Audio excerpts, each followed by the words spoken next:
Oh my goodness. What is going on, everybody? How are y'all doing? I am back and joined by co host FLAK Magnet. FLAK, how are you doing, sir? Good evening to you all. It's been a What is it? long awaited journey, but we are here with things and stuff for you all. Things and stuff. There's so many things and stuff, dude. So many things and stuff. And yeah, dude, I'm so glad that we're back at it again. I love the Flackenstein.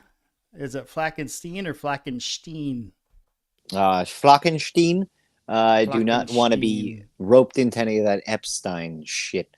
You know what I mean? Or wait, it's Flackenstein because we don't want to get wrapped up in the Epstein thing. There's this great German restaurant here where I live, and they have best, the best fondue, right?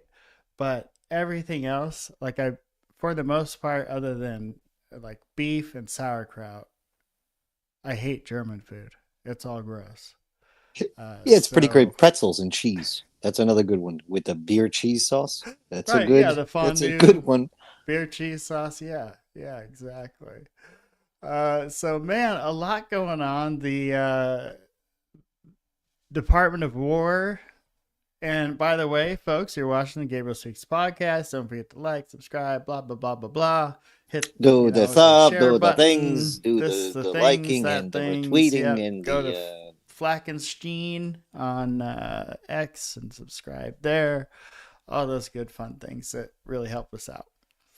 Okay, so the government drops 41 UAP files. Some of the more interesting ones being this FBI ring, the investigation that gets named Pursue.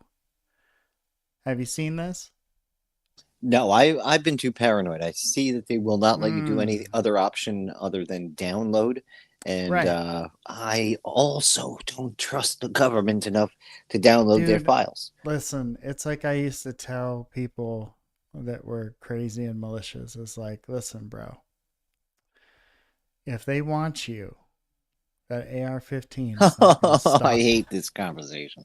I get this from my crazy uncle Terry, who They is like, have just give up. drones in the They got sky. You things already can't covered. see. Yeah, it's done, dude. Like Like, that's I don't just want to play the believe game. that, Terry. Let me be pessimistic while also optimistic. Okay. Yeah. Pay cash for everything, never have a job on the books. See how that life works out. Sounds like the mob, actually. It does. It does. Some freedom there. Some freedom Kind of there sounds from like the crazy man. Uncle Terry. Right? Right? But first off, I just want to say, like I said, so glad you're back. The boys are back. We're doing it. We're doing it. Make this one a little bit bigger. So we're gonna start with this UFO stuff, and I put the tranche up there with the flying hoe because I firmly believe that maybe a lot of what was getting reported during the UFO flap was that guy or some kind of moderation on that guy. Yeah, this what I believe was similar to the Kenneth Arnold thing too, right? Like Ken Arnold claimed to see a To a boomerang-shaped T. craft. Yeah, To a T. And people were not seeing jets fly around at that speed back then. It just was not happening. Um, so it really has changed my perspective on a lot of that stuff as far as some of the sightings that were getting reported back then, the UFO flap. Did their, it could have worked both ways. Their fear of this thing flying over their heads could have driven reports, and also their version of this thing flying over people's heads could have driven reports. And that could explain the great UFO flap that all ufologists love to point to in the late 40s, early 50s. Now, if they could slow them down. Roswell, right? I hate leaving things with a question mark. We're talking about Roswell? No, I mean, really just the whole UFO flap that took place between, oh my Yeah, God, I'm an idiot. I've That would heard so mean many more than different one would be years. a flap. Okay, never mind. Right, right. So it was like from 46 or 47 until 52, I think. Somebody correct me if I'm wrong, but there was a larger than normal amount of UFO sightings between those years. So they called it, yes, the Great UFO Flap, or they may have changed the name by now. I'm not sure. But at any rate, their fear of this thing flying over their heads, or perhaps their version of this thing flying over people's heads, could have driven a lot of those reports. Now we have drones that are, quite frankly,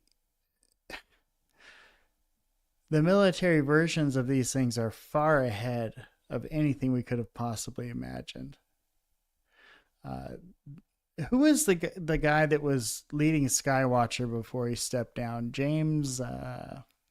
He was like a legit guy. He was like a Department of Defense guy. Do you know who I'm talking about? Jim Lukatsky? No, not Jim Lukatsky. It was somebody else. But at any rate, this guy was quoted as saying, I've had private companies come out and show me things that you would not believe worked.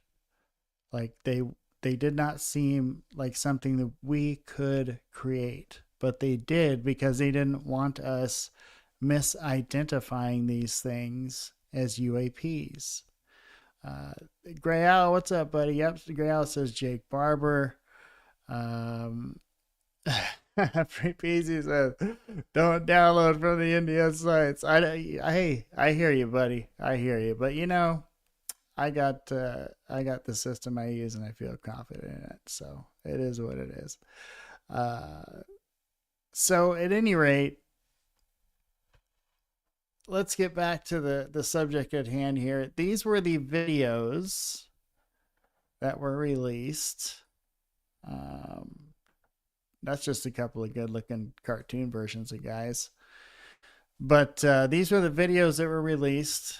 Again, no sound, so feel free to chime in at any All right, time. I'll do some sound effects maybe if the moment strikes me, So that was video 1 right there. Very quick, very brief. Here's video 2.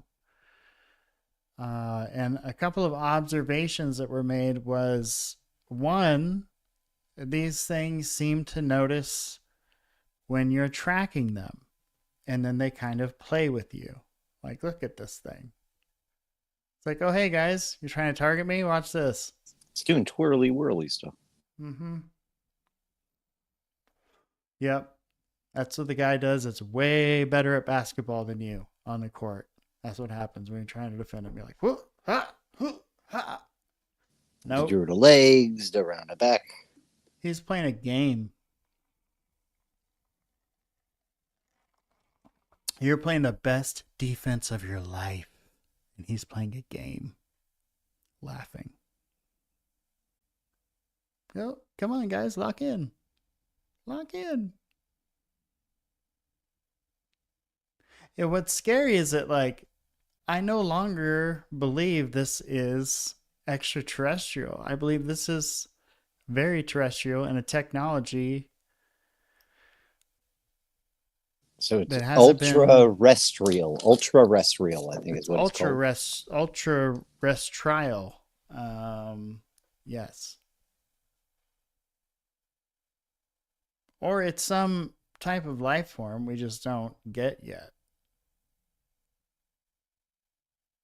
I mean, Rogan was saying the other day on a podcast, we only have our 5 senses, right? So think about how many other senses are out there. There could be a whole reality going on that we're just not tuned into. And maybe these camera alterations happen to be in the right spot at the right time with the right setting. See, I happen to agree with the government on this, that even if we don't, I'm just going to lie and say we've got the best. Best around. The best kind of tech you've ever found. Boom, boom, boom, boom, boom, boom. Boom, boom, boom. That's a Psst. crane technique I just did there. Hell yeah, dude. I don't know. I don't know. I mean, what do you make of that, Blankenstein? Steen? It's weird, dude. I would classify this in the weird to slightly weird plus anomalous. But not super Weird duper plus. weird. Yeah, I this is like weird that. plus. Yeah, I like weird that. plus. It's good. That's a good call there. So it's 2019. Obviously, everything's blacked out because they don't want us knowing anything. Um, but that's a Make West balloon. In case you weren't sure, I call it, and I don't know what the fuck that is. The thing is like these ladies and gentlemen are trained how to operate this equipment. And so when they see something like this and they are trying to lock in on something like this, they've already gone through the whole, oops, I accidentally locked into a balloon, right? Oops, I've accidentally locked into Venus. They've done that already. There's a reason they are following these things. This just looks like two starships flying through the sky. Boop! Rocket ships at night. Ta. Something Mm. afternoon delighter. I don't know. I was gonna say, hit that acoustic guitar, buddy. Yeah, that just looks like two rocket ships. Oh, look, there's two more dots up top there. It's kind of weird. At any rate, that could just be a reflection. I don't know. A reflection. Good eye, mates. Yeah, we're going to get to the GERB talk I got into a little bit yesterday, too. That's pretty interesting. One thing I noticed about UAP GERB on that News Nation show was that he looked like he did not sleep the night before. Did you watch it, the interview? Oh my God, no! But we listened to some of it in a couple of spaces. Like we've been talking about it. We've been Yeah. diving into that one. You and your AI. I would like you to not talk about my girlfriend that way, please. Her name is It's already out Digitina, there. and It's she is already out very there. nice. She is a I'm not breaking any 45-year-old news. girl boss AI, and I'll have you know she doesn't like anyone talking about her like that. What would you do if you had a Oh girl boy. boss AI girlfriend that like just ran the fucking Dude, show? She's I like, would no, no, no. say okay. I mean, if it's successful, I'm with it. Let's do it. Okay, so we look at all these incidences, and there was 41 separate files that were released. Some of them videos, some of them reports with pictures. The one that seems to be getting the most attention right now is there was an AC 130J that reported what they called quote unquote cold orbs.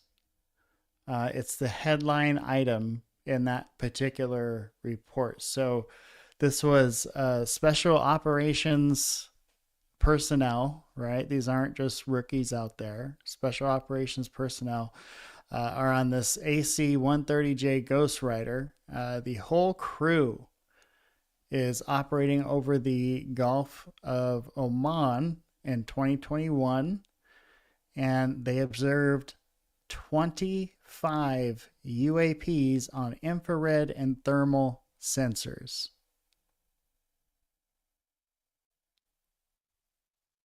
The intelligence report describes them as cold orbs moving at roughly, get this, 250 to to 1,300 miles per hour, sometimes in formations and maneuvering aggressively. Most intriguing, the report says the objects appeared to react when the aircraft fired its cannon. One description says two objects moved together in a coordinated pattern compared to dolphins swimming in a pod. All right, well, you lost Flak for a second. I'm sure he'll be back. Oh, there he is. There you are, sir. So I'm not sure if you heard what I said there, but apparently these pilots, they compared what they saw to aggressive dolphin moves. Oh, if you've ever been to SeaWorld in November, you'd know exactly what they're talking about. I could only imagine. But that is some pretty scary stuff. In case you missed it, I'm just going to rewind for just a second here. So they said two objects moved together in a coordinated pattern compared to dolphins swimming in a pod. It's known as a Keurig pod in the ocean. They flew from 250 to 1,300 miles an hour, sometimes in formations and maneuvering aggressively. And the report said the objects appeared to react when the aircraft fired its cannon. Well, duh. Doesn't say what reaction that is, though. Like, the reaction could just be like moving out of the way of said cannon. Now look at this guy here. Now they're saying this is not a meteor.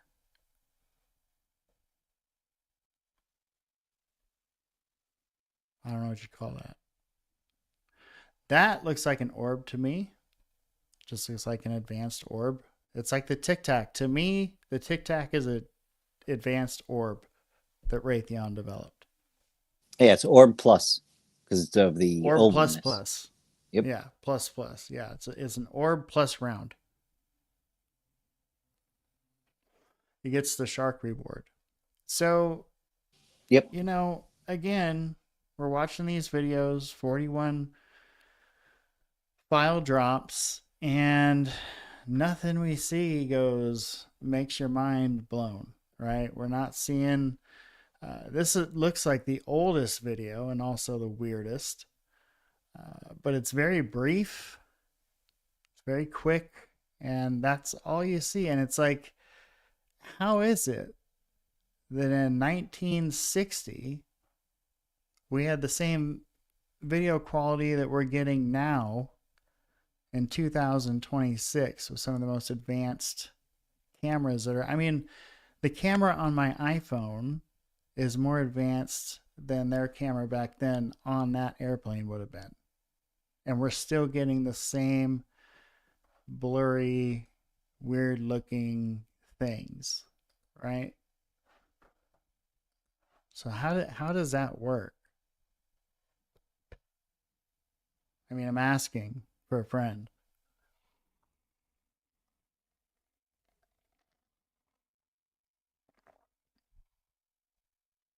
Your mute button is on, buddy.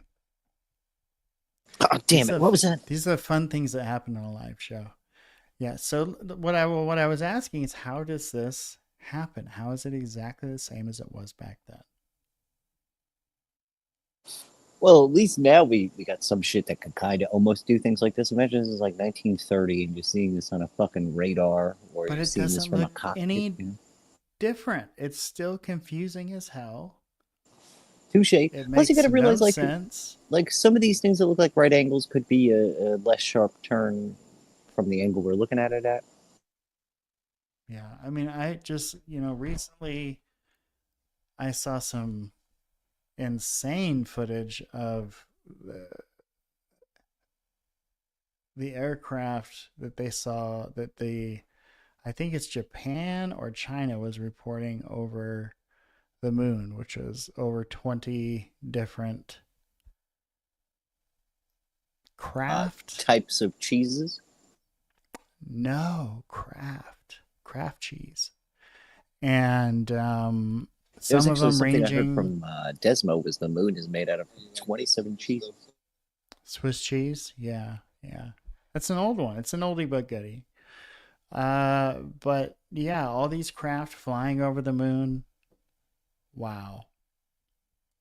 Holy shit. Wow. One's a slow getter, but still. This one is strange plus, not exactly weird, but it is Yeah, a little strange. it's weird, right? So, I mean, what do we make of it? Because it looks like all the rest of the video we've seen How thus big far, is it? it's like pretty much par for the course, and this is the fifth release. Now, some of Because if that's like the balloon size, that's not that waggy, but if that's like fucking city size, that's kind of crazy, right? right, well, that's what they were saying was near the moon. Where they, like they said, I think they said one of them, unless I'm mistaken, was like 500 miles wide. Um, what we're getting from the FBI are definitely more in depth reports of what these folks are seeing. But what we're getting as far as images are renderings. We're not getting real images. Oh, I just want to say what up to everybody in the chat. I see y'all out there. Carlos, Great Owl, Free Peasy, holler, holler, Yeah, holler. yeah. We love y'all chiming in for real, for real. All right, so this is a rendering, an FBI rendering, and it kind of gives me the chills because it's very similar to what I saw as a kid, except what I saw there was three. There was three white lights, one at each corner, and then a red ball in the middle. And that's what I saw. It was so weird. This is another rendering. I guess you can see in the top right, there is a top of a triangle craft. So the FBI reporting is mentioning a lot of triangle craft, more triangle craft. I just want to say, Free PZ, that is too soon. It's absolutely fucking hilarious, the dolphin comment, but too soon. A second dolphin is at the tower. Jesus Christ. One day we are going to do a show on the guy that was having sex with dolphins to communicate with them. We will do that show one day. This is a little bit closer to what I recall seeing, except they were white on the outside, and then, like I said, that one red guy on the inside. This was from another FBI report. What was seen through some binoculars here.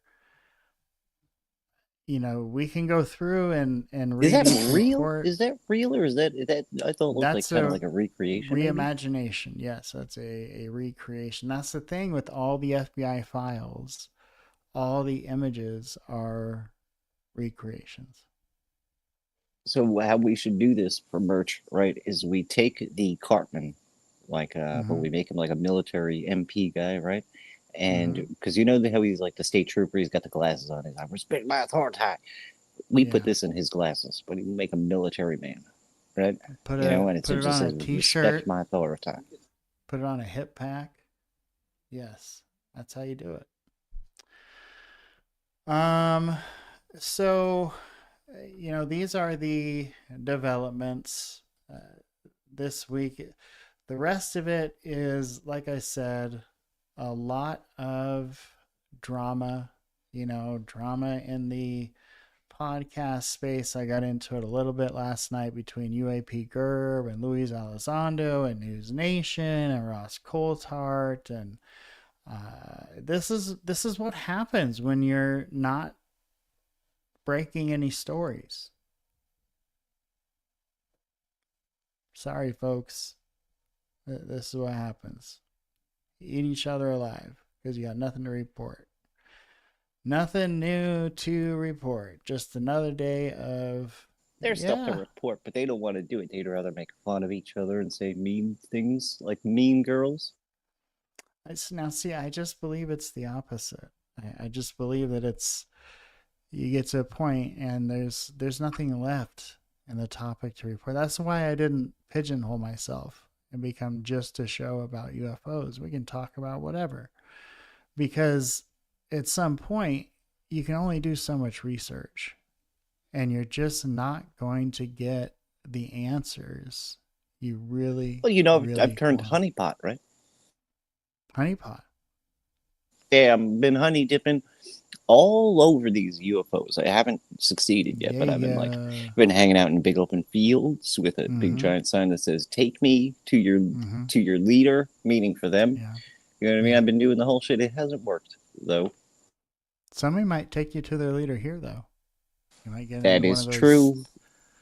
what is that, the BDSM clubs or whatever. It might work out for you. I don't know. To each their own, you know? But at any rate, I was listening to Diana Pasolka talk on the Joe Rogan show, and that about scared the shit Oh, I out of heard that me. one too. That one was kind of yeah, a little nutty. All right. Do you think that her and Tyler got like secret pen pal relationship going on? I mean, a lot of people have speculated that for quite a while. I don't know that I believe that. I think that she just has a tremendous amount of respect for him. Okay. How much is Yeah. Pasolka paying you to say that? No, she Nothing. does put Nothing. I sent her a lot of weight on email his stuff. a long time ago, but she never responded. Actually, it's nice. I've Um, got absolutely no problem with Diana Pasolka. If I ever met her in a dark alleyway, I would show her to a safe part of that alleyway. You know what I mean? Like Absolutely. I would She not seems give like a her very nice person. wouldn't give her the McWest treatment if I see him down a dark alleyway. I'm taking him to the dangerous side of that alleyway. Kicking his kneecaps in, running away. Oh yeah. We're just kidding, Nick McWest. We're just kidding. We know what you're doing is necessary, right? Because we need discernment. We need people to say, slow down, take a look. This is probably what you're observing. Because usually they're right, unfortunately. Um, we talked last night about General McCaslin. Today makes 162 days that he's been gone, and no new leads. Nada. Grider from Nothing. the UFOX community Nothing. seems to think some stuff.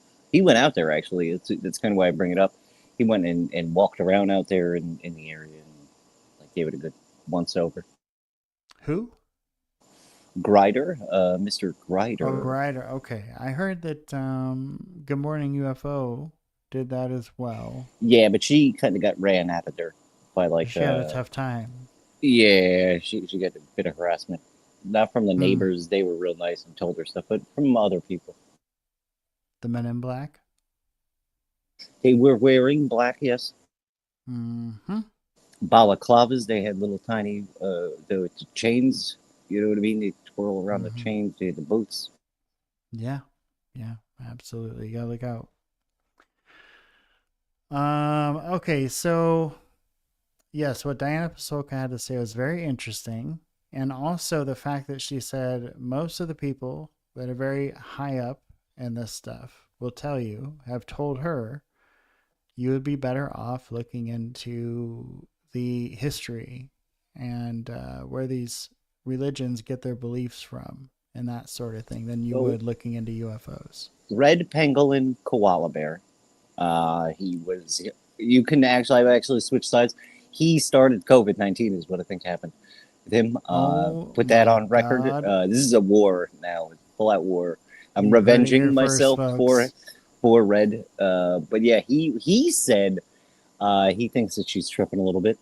You know what I mean? That She's Pasolka is? yeah, she's tripping just a little bit. Yeah. They're going a little too hard in this demon Well, in the paint. ontological shock is a big thing.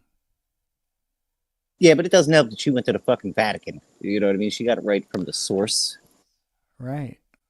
And I mean, like she said it herself, that like you think you can get everything from AI, but not everything is available online. Oh yeah, you can get a bunch of stuff like a recipe. You can Mm-hmm. get like a letter That's how I from learned to like, cook biscuits and gravy. oh yeah, you get a letter template like how to write your grandmother a Yeah, letter or something. it was like, Gabe, you're doing such a good job making this biscuits and gravy. You could make it at any time for anyone. You're wonderful. And I was like, thanks, AI. But it's gaslighting I you needed to because hear that. it can't smell the biscuits. It doesn't know if you burned them. Like there's many different things that could Dude, happen. of Like course what it if it's can. dry? It's more like a scone rather than a biscuit. Yeah, that can be a problem. I guess you do need a little bit of criticality there. Um, Speaking of criticality, I put this up yesterday. I don't think many people thought it was funny, but I thought it was just hilarious. Um, Gerben, Gerben the Durban, tearing out, I hate to lashing say it, but out, I am Team Gerb on this. You know what I mean? I'm Team Gerb lashing out all day, dog. all day. Team Gerb. You know what? Yeah, Remember the well, old celebrity deathmatch show? yep. Oh hell yeah. UAP Gerb, Luis Elizondo, celebrity deathmatch. I'd love to see that. Although I would like to see like a in his prime, uh, like accountant weight, Stanton Freeman versus Lou Elizondo would be good. That would That be man pretty is sweet. built like an olive, and I love him, Man, but he is built like an olive. I don't know. Stanton Friedman But then would so freak me out in a is ring. I feel like Lou Elizondo is also kind of built like an olive, if I'm not mistaken. Yeah. Yeah. Well, he's changed shapes the last little while. So it's been weird. Different hairstyles, A shapeshifter, I both don't on the know. top of the head and on the front of the face. You know, keeps you guessing. Um, yeah, big, bulky. Now he's slimming down. Not sure what's going on with Lou, but he's moving back to Washington, D.C. And that I find that pretty interesting because disclosure, it needs him. Didn't you know? I think it does. Needs a piece of him. You know what I mean? Like maybe the mustache or the eyebrows or the hair or something. At least the goatee. Some fingernails, because that's when the curses happen. Once they get that from him, then the curses happen. You know how it goes around here, Dude, I know how it is in the swamp. dude. I know. Matt Brown apparently can reverse your curse. No. Yep, I saw Incredible. it on it was back of a magazine, I believe. Okay. Next to the seahorses. I love the Yeah, seahorses. You know, exactly. people And complain X-ray about the specs. seahorses. I thought they were great. I don't care that they were Brian Shrimp. I thought they were seahorses, and I was fascinated. There's a water dragon version, which is looks like a water centipede, which is like kind of just a small. So, what do you think? You think that UAP Gerb has it right that Luis Elizondo was conspiring with James, shit, why can I never? Clapper, James Clapper, to organize soft disclosure? Yeah. I wouldn't see it put it past them. But what I go on is like the amount of evidence Gerb usually goes to in order to come up with any conclusion. One, he usually looks into things pretty well. I will give him that. Two, it's about Lou. He was a Lou guy for a little while. You know what I mean? I don't think I've Yeah, ever heard him really talk shit about Lou. So to hear him saying this is kind of, I don't know, man. It goes to the bucket of probability. that seems to be a thing. It's that a lot of friends, well, a lot of people that at one point were friends with Luis Elizondo become not so great friends with Luis Elizondo. It's kind of like a pattern, one could say. But he still goes on Yeah, disclosure I tonight. agree. So good for them. Congratulations, Um, fellas.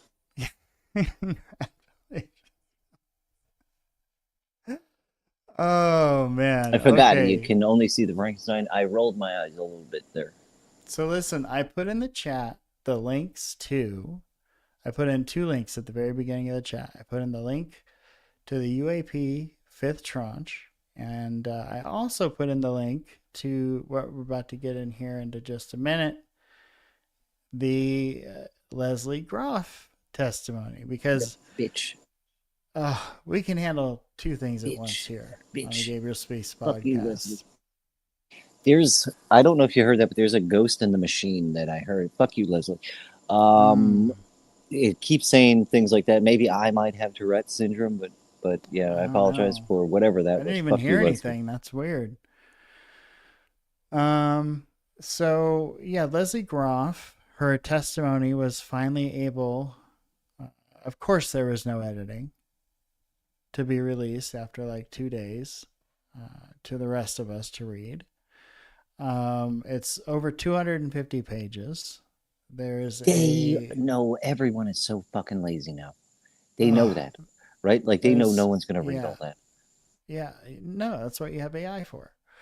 Um, that is crazy, right? And then yeah, they release it a day or two after people aren't covering anymore. People have cooled down or whatever. People are over. I mean, the news cycle is 24 hours. We know this. We know this. Trump is the king of the 24-hour news cycle. So one thing I want to point out before we get going here is that, folks, we have told you that this cast of characters right here,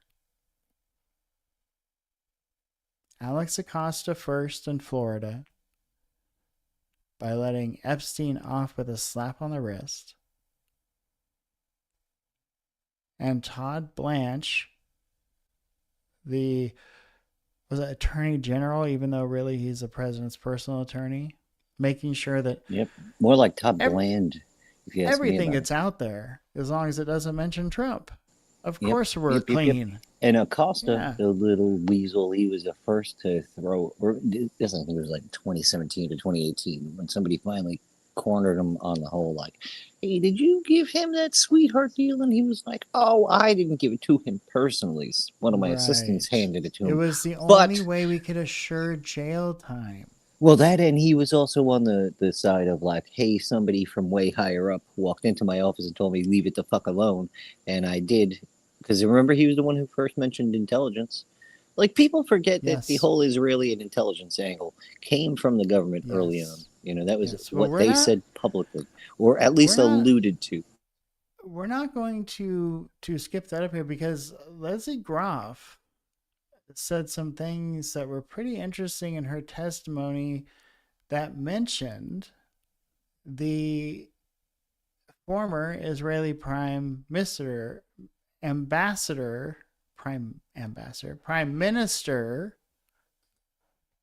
who apparently used to take meetings with Jeffrey Epstein all the time. And this was Ehud Barak, right? And we know this because we've done deep dives into Epstein. And we've heard about this guy being at houses, being at parties. This guy was the former Israeli prime minister. Everybody went through this dude's house. We're trying to get canceled tonight. UFOs and then this shit.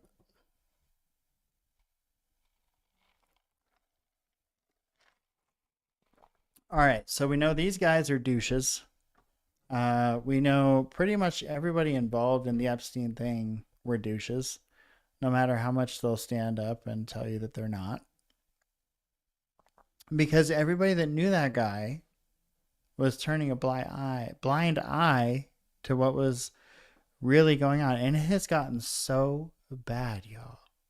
It has gotten so bad that New Mexico has to sue the federal government to get these papers on Jeffrey Epstein. Check this out.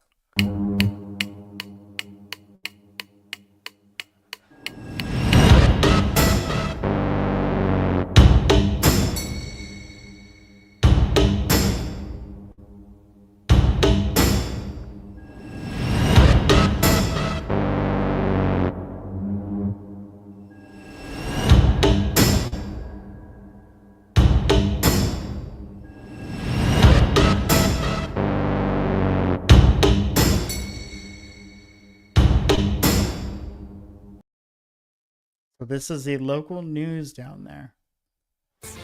And right now at 6, subpoenas ignored, the federal government refusing to cooperate, all as our state tries to figure out who should be held accountable for the crimes committed at Jeffrey Epstein's Zorro Ranch in Santa Fe County.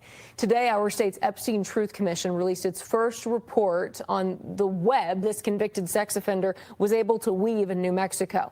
From top officials to nonprofits to spas, Epstein's influence is hard to grasp.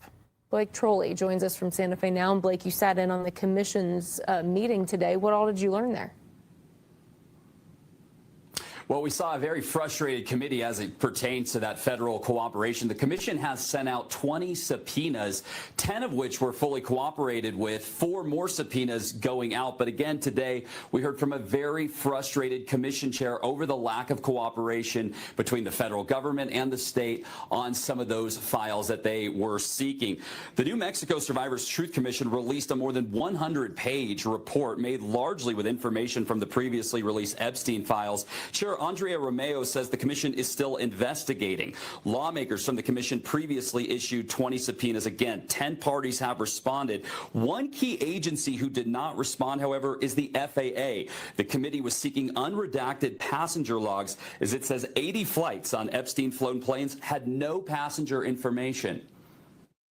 We know that Jeffrey Epstein and a number of people were invited to the ranch. We wanted to corroborate the information that we have publicly in the logs available with what the FAA has as primary sources they have to keep record of.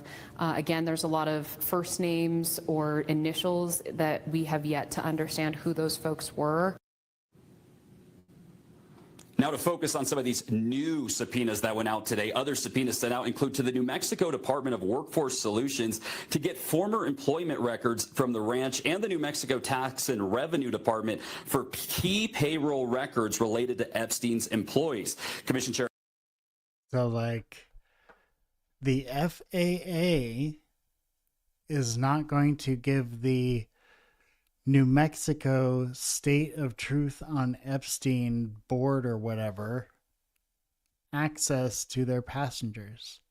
Manifests that went right to that property ranch. There. Yeah. Now, this is the thing, right? Like, because he flew all over the world, and the only passenger manifesto that they have is from the guy who decided to be honest and write his down and give it back. You know, like actually give it to the subpoena. And they've tried convincing us forever that that's not real. And also that now that that's out, that's the only one. You know what I mean? He had at least fucking 4 planes. It's not real. Okay, it's the only one. And 4 planes, by the way, which some he sold off and some he bought. There was one that he got the whole interior redone and fancified. The Lolita. I have the before and after pictures. Or maybe it's the after and before. Either way. Not good and very creepy. So, well, I found on this property there was a little Cessna, maybe like a 6-passenger plane up behind one of the arroyos, or it's like a big crescent ridge over there, and then it disappeared after a little while. But his is the only property that's anywhere near that, and it was around 2019 when he had, maybe right before he got arrested or right after he got arrested, but it was being hidden for some reason when he's got planes and all sorts of shit. But my point is, like, they're talking about the manifesto for the flights to New Mexico or whatever. Some of that is already covered in the pilot that was there and flew to a couple other places a couple other times. But what makes us think that they're like, they would already have that? You know what I mean? That would already be within whatever, you know what I mean? If it's not being completely, totally hidden. You know, like, if it's being verbally hidden, like they're saying that we're just not going to get that shit, that's a big ol' fuck you. You know, I mean, what's the motivation behind that between the FAA saying we're not going to cooperate with the state? Oh, because what else can we possibly read into that? He's an informant. You know what I mean? And because this is also the whole thing. Even if he was right? Let's say they burn all that material, anything that would ever say that, right? He's still dead. What? It's like the whole national security thing with Roswell. It's fucking 60, 70, 80 years later. You know what I mean? Like, how much more time has to pass before you say, like, okay, this is not super relevant to national security? You know what I mean? Take Right. all the shit out, you know, like, and it's still real weird. Well, one could argue in the case of Roswell, that's what they did. They declassified and showed everybody the high altitude balloons and dummies that they were using to test them. Well, my problem with that, and has always been, because I love talking about Mogul and those, right? Is like every platform they ever talk about. Now understand this: the computing in that mannequin, because it's filled with all sorts of telemetry data and things like that. That Oh, for sure. when it falls and takes on whatever damage, right? That's not really even that top secret. You know what I mean? That if the enemy gets out, what the fuck are they going to do with what happens to our soldiers when they fall on the ground? I'm pretty sure they would just throw people out. If we're talking about Japan, China, any of our adversaries, they would gladly throw some of their people out of a plane and just ask them on the ground, you know, whether they're alive or not, you know, like, say, hey, how was that falling out of the plane? You know what I mean? Like, because that's my what whole you're thing. talking about. You know exactly what I'm talking about. But we'll move on because I love you as a friend. You know, I don't want this to sully things with your gaslighting. I just want you to know it's being observed. Yes, no, that's absolutely a very, very valid point. Right? At least we use dummies. At least we went that far. But now, my point is, like, all that stuff came believe way after Roswell, right? Like all that shit. Well, like because every they had patent, to get it declassified. Well, even like if you notice this on newer patents that are declassified, it's not declassified from the day of. It's declassified by the time it was brought to the patent office. You know, like if we go on and we start looking at Sal Paises, we'll see some of them go back a little bit further. You know what I mean? Than the day that those systems were declassified, right? But my point with that is like. What is my point with that? Damn it, I've talked myself into a fucking circle. All that shit came out after, right? Like all the patents to that stuff came out like at least about around 10 years after Roswell. So like it seems like they're trying to, I don't know, retcon these apparatus to Roswell. And I mean, like maybe the nose cone, because this is the only thing I could say. Is right, like maybe they're testing the nose cones and some of the landers platforms for like when they want to land on the moon or whatever. But that was still like a while off. Too fucking early to be testing anything like that. You know, with Project Mogul and all that other shit that we know of. I mean, but I've told you things in the past, the kind of technology that we had available that blew your mind. Yeah, the secret Jewish space lasers. I know about those already. My people have made a lot of money off those. Okay, and you wouldn't sleep in your bed so well at night. Oh no, man, it'll happen. Not the J. Due course, SLs. Course. Not the JSLs. The the type of there technology. Are a group of racist wizards that are hanging out on Mars, folks. You're not supposed to tell him that. We're supposed to all right. You know what? You did tell me a lot of secrets. We have to start the cult and then tell you did tell me a lot. They're overflowing, actually. Canadians are really cats in camouflage. Whoa, there's another one. That's why they go back to Egypt. That's a fact. Okay. All right. Let's carry on with this. So this is obviously the opposition to Todd Blanche. He was nominated. He passed by one vote, which I guess would be the vice president's vote, right? Because they come to a tie, and then the vice president has to come in and break it. Isn't that how that works? Yeah, it's like the bread. You know what I mean? Yeah. Comes in, breaks the bread, the loaf of bread. Breaks the bread. Well, it's a little bit different than that. It's a little bit different than that. But at any rate, now this is what I thought was another amazing revelation on the Joe Rogan podcast, was that J.D. Vance wrote a book called Communion about all kinds of stuff. And one of the things he covered was that, you know, he thought that the aliens were demons. Actually, it was a cookbook. Gabe's cookbook Right. called Cumin. Is it? I haven't read it. I haven't read No. it. But I think you're spot on. I felt like I was out of the loop here. Sorry. Yeah, he said on the show, oh, I didn't even know that was a Whitley Strieber book. So he went and he said on the show for 5 to 10 minutes that all he needed was 5 to 10 minutes with the unclassified documents, and he would have it figured out. And then he told everybody he thought they were demons. They're demons. Spooky. We're getting into Halloween weather, folks. We are Frankenstein. So I thought that was really weird. You just spent 3 hours on the Joe Rogan podcast. You couldn't take 10 minutes and figure it out then?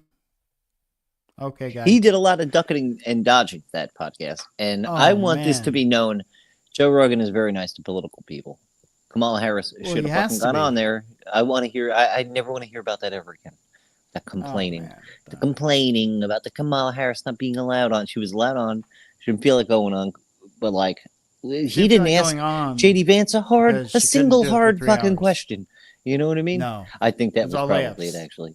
But this is the thing. Dude, she could have gotten drunk on camera with him, you know what I mean? And just been wine mom. Got stoned. And dude, it would have been a fun episode. Who the fuck knows? You know, like. Right. You just never know what's going to happen. Elon Musk fake smoked a joint. The American people are an interesting group, my friend. We are an interesting group. All right. Now, Blanche gets in by this tiebreaker episode. And the opposition party, which I used to think I was one, but I'm not anymore, the Democratic Party, they have a problem with that. And I thought some of the words I used were actually pretty harsh. Take a listen. Tell me what you think. Mr. Chairman, reflect on the fact that as we meet today, there are thousands, literally tens of thousands of men and women in the United States who got up this morning and put on a badge or picked up their briefcase and went to work to make sure that we would be safe. They are in law enforcement all across the United States of America. They count on this system of justice, as we all do, to give us not only safety in our homes, but also fairness when it comes to treatment by the government. The man we are discussing this morning seeks to be the #1 law enforcement enforcer of the United States of America, the Attorney General of the United States, the highest ranking law enforcement position. And what have we learned in the last few weeks when it comes to Todd Blanche? We have learned that simply his word is not enough for most of us, not even for some of my Republican friends. Even his word under oath is not credible enough. We have a demand by colleagues that I support, a demand that Mr. Blanche, when it comes to important promises to the American people, put it in writing. Put it in writing. And in fact, he did. Mr. Chairman, the political escapade of the last week has made it clearer than ever that Todd Blanche has no business serving as our nation's chief law enforcement officer. 2 Republican members of this committee said they would not vote for him. Slush fund was permanently and irrevocably terminated. He's got no business, Mr. Chairman.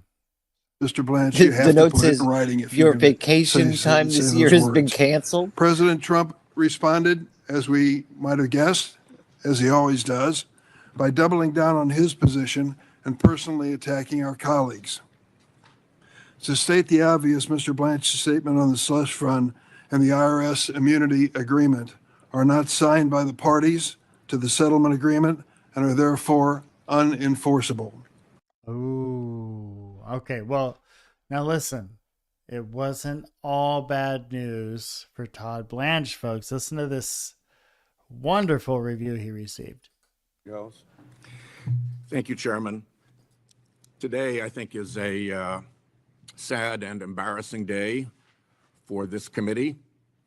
As it looks like on a party line vote, we are going to advance this out might of be this the wrong committee one. probably the most discreditable person ever to seek the office of Attorney General of the United States. The Got reasons him. to vote against him number in the hundreds.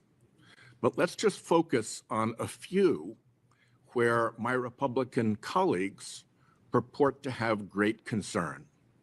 Let's start with the Epstein files, where Todd Blanche participated in the cover-up, continues to participate in the cover-up, and is responsible for a massive screw-up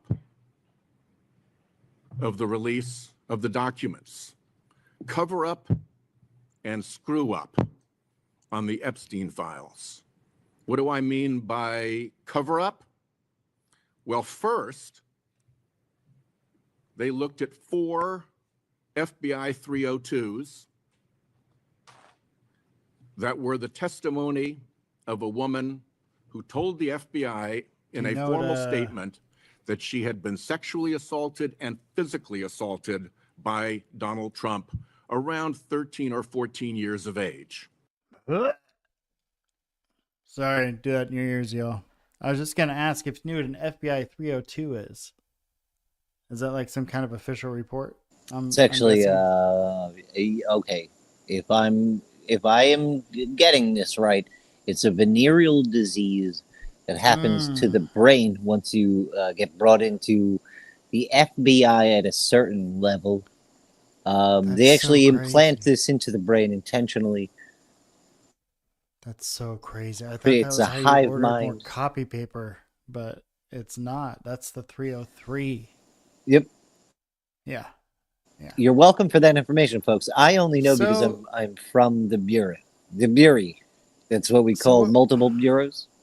I just want to be clear, folks, with what we're saying and what the senator is saying here is that, and we've been saying it for months and months, and months and months and months and months and months and months ago. You can go back, watch any one of our Epstein deep dives, and we've been saying this, which is that anything involving Trump, they removed, they obfuscated, they blacked out entire fucking pages. Blacked out entire pages. They like, it's what happened. I mean, you can argue all day about whether he had the right to do that or, you know, this and that and the other. He wasn't convicted. This is the fucked up part, right? Like, he's already got certain immunities anyway, right? Like, we saw that enacted recently. But, like, he's got certain immunities anyway. What the fuck could he have done that he's so scared about? You know? And, I mean, we already know what, because we covered... I actually gave us a shout-out a couple of... like, on the last podcast. I told you we were doing... We started another podcast. You're going to be on the fucking thing. ASAP, buddy. But we gave a shout-out to one of our episodes that we're going over... oh, man. We went over so much. Oh, what the hell portion of it did I give a shout out about? The tunnels? The jerky? Well, I've shout out the tunnels. Oh, man. I lost Everybody loved the jerky episodes. It was great. Too many All bummers. the references to jerky. So creepy. So creepy. Oh, I was just Nobody going on likes about jerky about that much, folks. About 3 seconds ago. Where the hell was I before I slipped into a marijuana coma? Well, we were talking about, you gave a shout out to the show for one of our investigations on the Epstein investigation. It had to do with what we were just discussing too. Shit. Well, here's what I'll say, is that Trump was accused of doing some really, really rotten stuff. And like, I'm not going to repeat it on this show because I'm amazed I'm not canceled already, but you can go back and watch. Like he was Oh, accused of. I got it before I lose it. The Trump, Yes.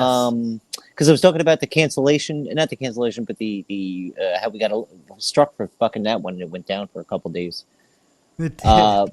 But how we covered the teen pageant shows that he was doing, and like how we saw that play through with MC2 and a bunch of his shit with like Victoria's Secret and like the tangible ties that Epstein had then. You know what I mean? Like, oh man. if we saw Trump in the 90s doing it and we saw the same thing played out through the Epstein files recently, like, and we know that that was like Epstein's bag even back then, you know, like, what can be assumed there, allegedly, quote unquote? It was so disgusting. Like it was just so repulsive. Watching some of that video. But yeah, Trump, you know, he was accused of at these parties doing some really terrible stuff to some really young ones. Yeah, we're also remember him walking into the dressing rooms and stuff like that. Well, there were like Miss underage Americas. girls mid fucking change, you know, like Yes. fucked up, dude. That was a legitimate complaint. I mean, you know, this isn't the Trump hate channel, but I mean, this is all stuff that happened that like he received complaints about that people talked about that it wasn't a known secret or it was a known secret, you know. Now, as far as the allegations of him having these interactions with these underage girls, that has not been proven. That has not been proven in court. So we have to be honest about that. They are allegations. And when the girls were squeezed, they bailed out. The witness bailed out. And because the witness bailed out, the accuser bailed out. They dropped the charges against Trump. But they were very serious. But we also listened to his own words in that series. You know, well, in that episode of the Epstein series, where like he does say some weird shit. You know what I mean? Like you are talking about like 14, 15-year-olds from like Bulgaria and like other parts. Remember, because one of the aspects of that were like some of the girls barely spoke English. You know, when they were brought over on a contestant type of thing, where like, oh wow, if I win this, you know, I get a full-on modeling contract at like 14 or whatever the fuck it was. Yeah, you know, like there was a lot of weird shit. They tend to like say he was like a good guy because he stopped doing business with him or something, and it was like, bro, dude, I believed that bullshit before because I didn't know about all the pageant stuff. If he was doing that to little girls, you need to do a lot more than just stop doing business with him. But I well, we also thought he tattletaled because like one thing we know in the street, the streets don't give a fuck if you tattle on pedos. Remember that. Remember that, folks. The street rules don't carry over to fucking pedos. You can tattle on them, you'll get no stitches. Actually, I had so every episode that we get, it's kind of cool. Those snitches get riches.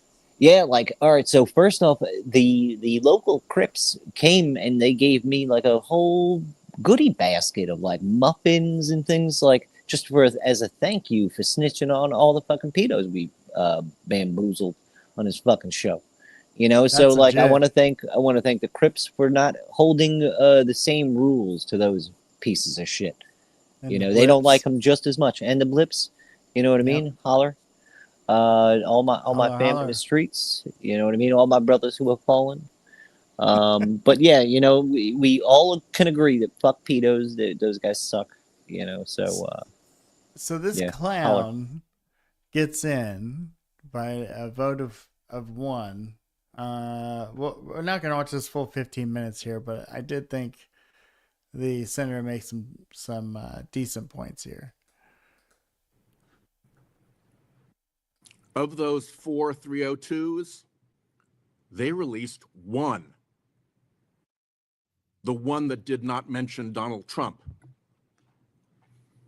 Well, fortunately for transparency, these documents had been released in other areas and bait stamped. So people figured out that some were missing.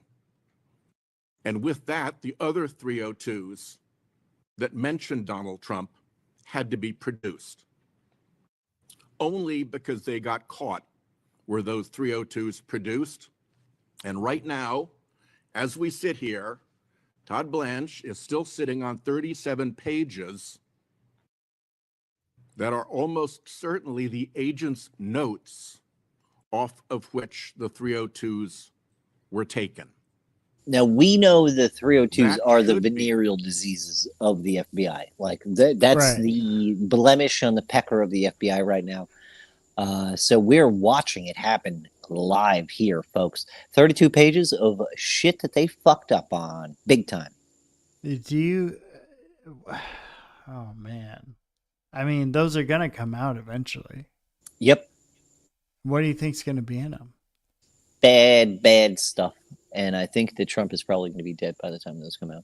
That's going to be like, dude, look at what happened with Savile and Epstein, right? The real horror of Epstein shit didn't come out till after he died. Mhm. The real horror of Savile shit didn't come out after he Mhm. died. And fuck, the BBC hid all of his crimes while he was living, and then did a documentary airing the motherfucker out after he's dead. Like, the balls on Right. that. They made money on both sides, you On know, both and ends. skirted the shame. Wow. So I think that the same thing is going to happen with this. Like, we're going to see some real names come out of this eventually, but it's going to be after they're all dead. You know, like the money men that Epstein all dealt with, if you look at them, even in academics, they're all old as fuck. I'm not saying everybody. I mean, that's what they did with Minsky, the- though, Les Wexner, Brunel, even though he's dead. There's a lot of old motherfuckers That's what they that did with roamed the with him Kennedy that were thing. money men. They just made it all classified until they thought they'd all be dead. Anybody that could be held accountable, the plan was make it classified until they would be dead. And then they even extended it beyond that because they didn't think we could handle it. They didn't think we could handle that we were working with the mob to kill Kennedy. Yep.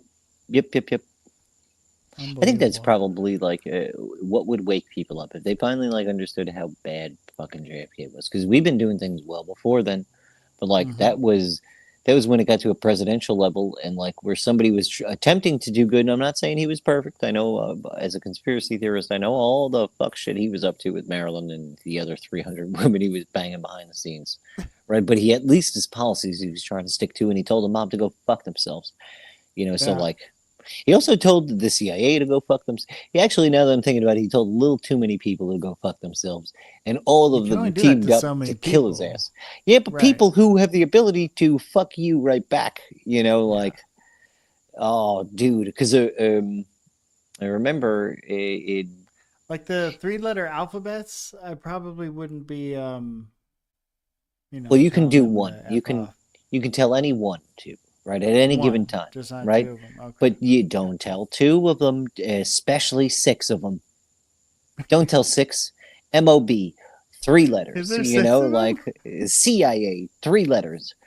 The only problem is aerospace got like 15 letters, Yeah. so that's where I'm trying to split that up into 3 apiece. That's You know, a but problem. Why can't still, the cops man. just do it all? I don't NSA understand. Why we fucking have weren't all around different- yet, but they still wanted to kill him when they finally got around 20 years later. It'd be like cop DEA. I don't know. Yep. All right, so these guys clearly very happy with Todd Blanche. Disclosed under the Epstein Files law, but instead, those 37 pages remain covered up. Where else did the cover-up go? Well, the Department of Justice received suspicious activity reports from the Treasury Department about Epstein's accounts, many of them related to Russia. You'd think that an investigative body like the Department of Justice could look at a document called Suspicious Activity Report and deduce that there might be suspicious activity. But did they even have a... Hey, do you remember the name of the document that was on George Bush's desk in August? Are you old enough to remember that? Oh, It maybe. was an intelligence report. About what? In beginning of August 2001, George Bush had a report sitting on his desk that said Bin Laden determined to strike inside the United States. Oh yeah, because this is where the CIA and FBI get lambasted for having foreknowledge of a thing happening and then doing absolutely nothing about it, other than like clearing out their agents and tax people and whoever Yeah. out of the building. You know, Weird like things like pilots only worried about taking off, not landing. dude, the Stuff first like plane that. while they were recording down there. Because remember, they started recording pretty fucking early before the second plane hit. They already had helicopters in the sky filming. Mhm. You know, but while they're filming the first building, right after it gets hit, this is within, I think, 15, 20 minutes, because you got to remember, these are all things that have news stations down there. So they Yeah. pop in their little emergency fucking people, and they got vans and whatever popping up 5, 10 minutes after this shit happens, right? Yeah. So they're filming this, and you see ATF agents all over the fucking place already. Where it's like, how were you guys deployed within that amount of time? Because even one police plaza doesn't have How were ATF they? fucking agents there, How were they 24/7. able to pull Building 7? Oh, that too, but that's like that's we're going pro. We're talking about just 101 logic here. You know what I Like mean? it takes you months of planning on pulling a building like that. Well, thermite. Listen, this is the thing. The Manhattan never sleeps, right? And I know this because I worked in both. Like I worked for a union where we did empty. Well, kind of around the time the banks crashed, you had a ton of fucking office buildings that were like affiliated with the stock market and stuff. Mm-hmm. All went out of business, and office floors were emptied one at a fucking time, just all over the place. Okay. So I worked with a union where we went and cleared a ton of these out. And it was nuts because they Right. were throwing everything. You would think they would liquidate and sell some shit off, maybe put it on eBay, because eBay was big at the time. As I would say, maybe like 2007. They were just throwing everything out in big blue fucking dumpsters. Right now, remember this because they said, like, take anything you want that's going out to the dumpsters. You guys can all have. And I remember I didn't take anything, but like there was like a 200 CD booklet, empty thing that I was like, oh, I'll keep this. This is kind of cool. You know, like I forgot what else I got. I got something else that was kind of cool. A really good speaker set for my computer. I actually got from there. But they had all these Bloomberg and what is it? Compaq, COMPAQ, but all these yeah. like an IBM, but all these stock specific keyboards and monitors, right? That automatically had stock tickers that came across the monitors at the bottom, whatever, and all these buttons that were, I don't Like a know, whatever. trading room. Yeah, whatever function the you hit on the button, it automatically made on the thing. You're already Mm-hmm. set to certain functions or whatever, so there's specialized keyboards or whatever. But Right. when I got home without keeping any of these fucking things, I looked on eBay because I was like, let me see what the fuck these things were, and they were like $3,000 to I think $7,000. Some of the keyboards were, and I was like, I probably should have $7,000 brand for a new. keyboard. Yeah, brand new, and Yeah. they were going for like maybe 1,000 less than their retail value. It's But these like, things were pretty much brand new too, so I it's could have like made a hefty corporate amount of money welfare. there. Oh yeah, because they just got rid of all employees or whatever. Like we also had to throw out everything in the fridge, you know. Which being as nosy as I am, I was like, how new is some of this? Like, where's all the expiration dates on this? And it was all fresh stuff. So these people had gotten fired within the day, like kicked out of the building, and then they had liquidators coming in, throwing everything out, you know, like, Wow. and then, like, because we were a union company, so they did it professionally and Mhm. legally, you know, Mhm. so it was just very wild, dude, very wild, Cold-hearted. very cold-hearted, but Business has no feelings. yeah, That's for they don't sure. give a single shit, and this is No. I guess private, but still worked within public with stock trading or whatever. Yeah, that's why I think it's so valuable to work for like a smaller company. I think there's so much value in that. You can make a bigger impact. The leadership there usually cares about the success of their people, the success of their company. You get in these, huge, giant corporations, and you're just kind of a cog. Did you hear about what happened to Ford? No, what happened with Ford? Ford Motor Company laid off 35,000 engineers. Holy shit. They said it was because of AI. Within a month, they were asking all of them to come back to work. Oh, that's hysterical. What the hell happened? They probably got hit with the new server fucking fees for using that AI, all that compute power.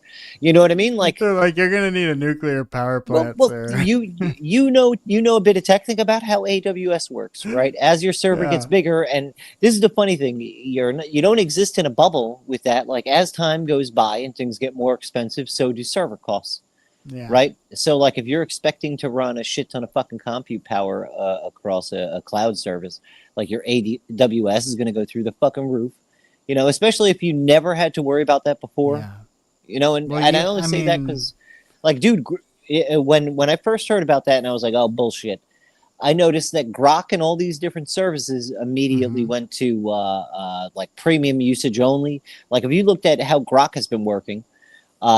First off, I figured out Grok will answer your questions if it's the right question, right? If you don't have a check. But how it's been acting lately. What token cost? The prompting. It's all about the prompting. Oh, but prompting, yeah. But this is weird because it's like they'll answer some, but most of the time it tells you get premium and I'll answer your fucking question. You know what I mean? So it's being real cheap bastard. Well, I thought that it was for everybody, right? Until recently, I started seeing it answering unchecked guys. And then, like, somebody who didn't have a check who had answered was like, hey, I thought you only answered people with a check. And it goes, no, I select who I want to respond to. But premium, I always respond to. So it was funny, like, you asshole. But I was like, that makes sense for if they're being selective with tokens and what free accounts get to use shit and in what capacity, like. I don't know. It makes a little bit of sense capitalistically for me. Anyway. Oh, yeah. Yeah.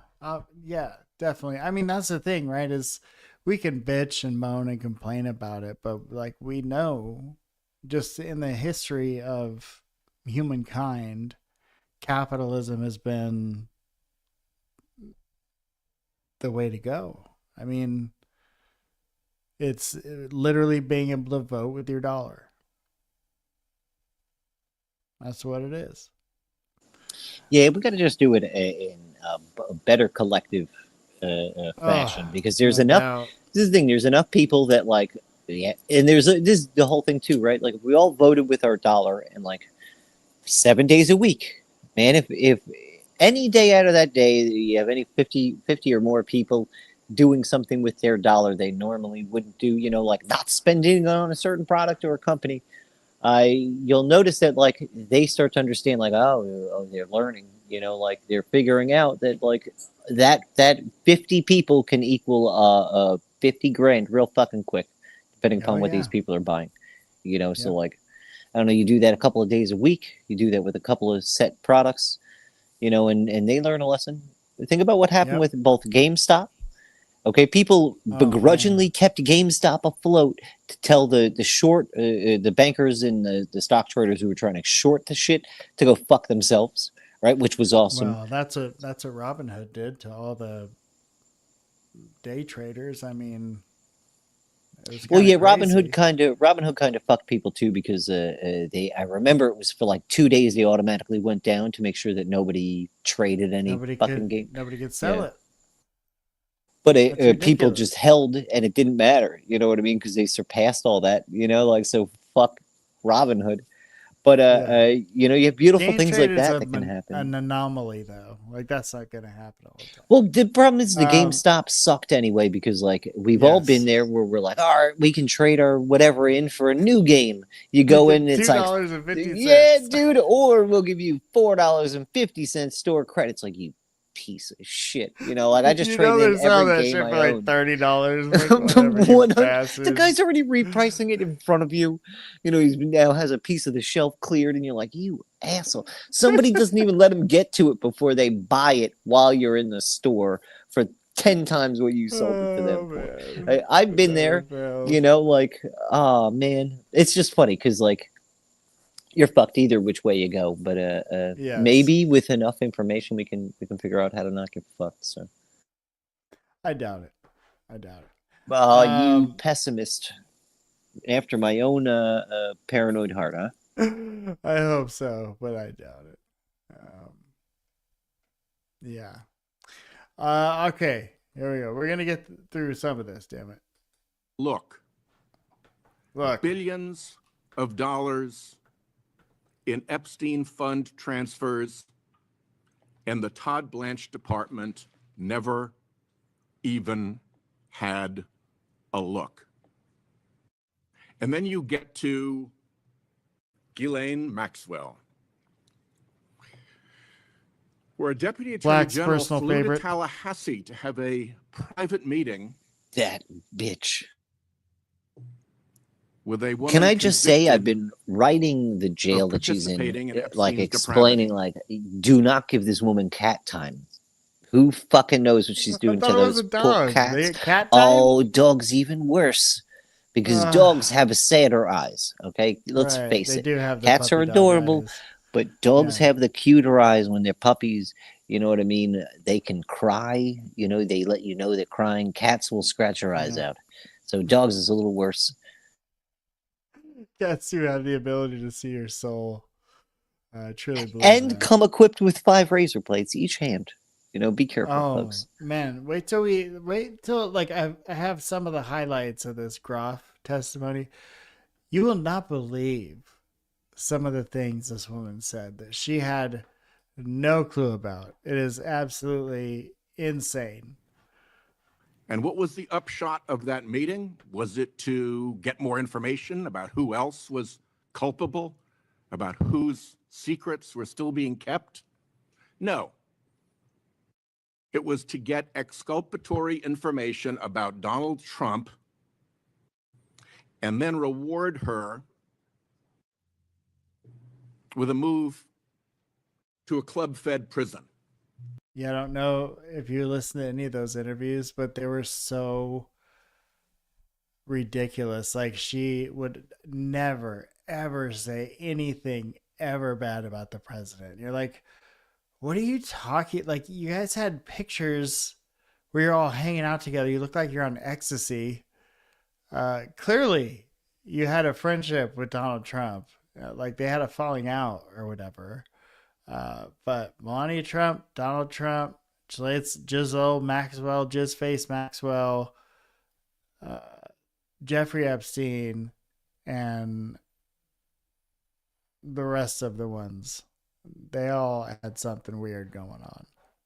Obviously. Now, the nominal excuse for that is, oh, she was in danger in her earlier prison, so we had to move her. How often does a prisoner allegedly facing threats or danger get moved to a less secure facility? I mean, think about it. It doesn't pass the test of common sense.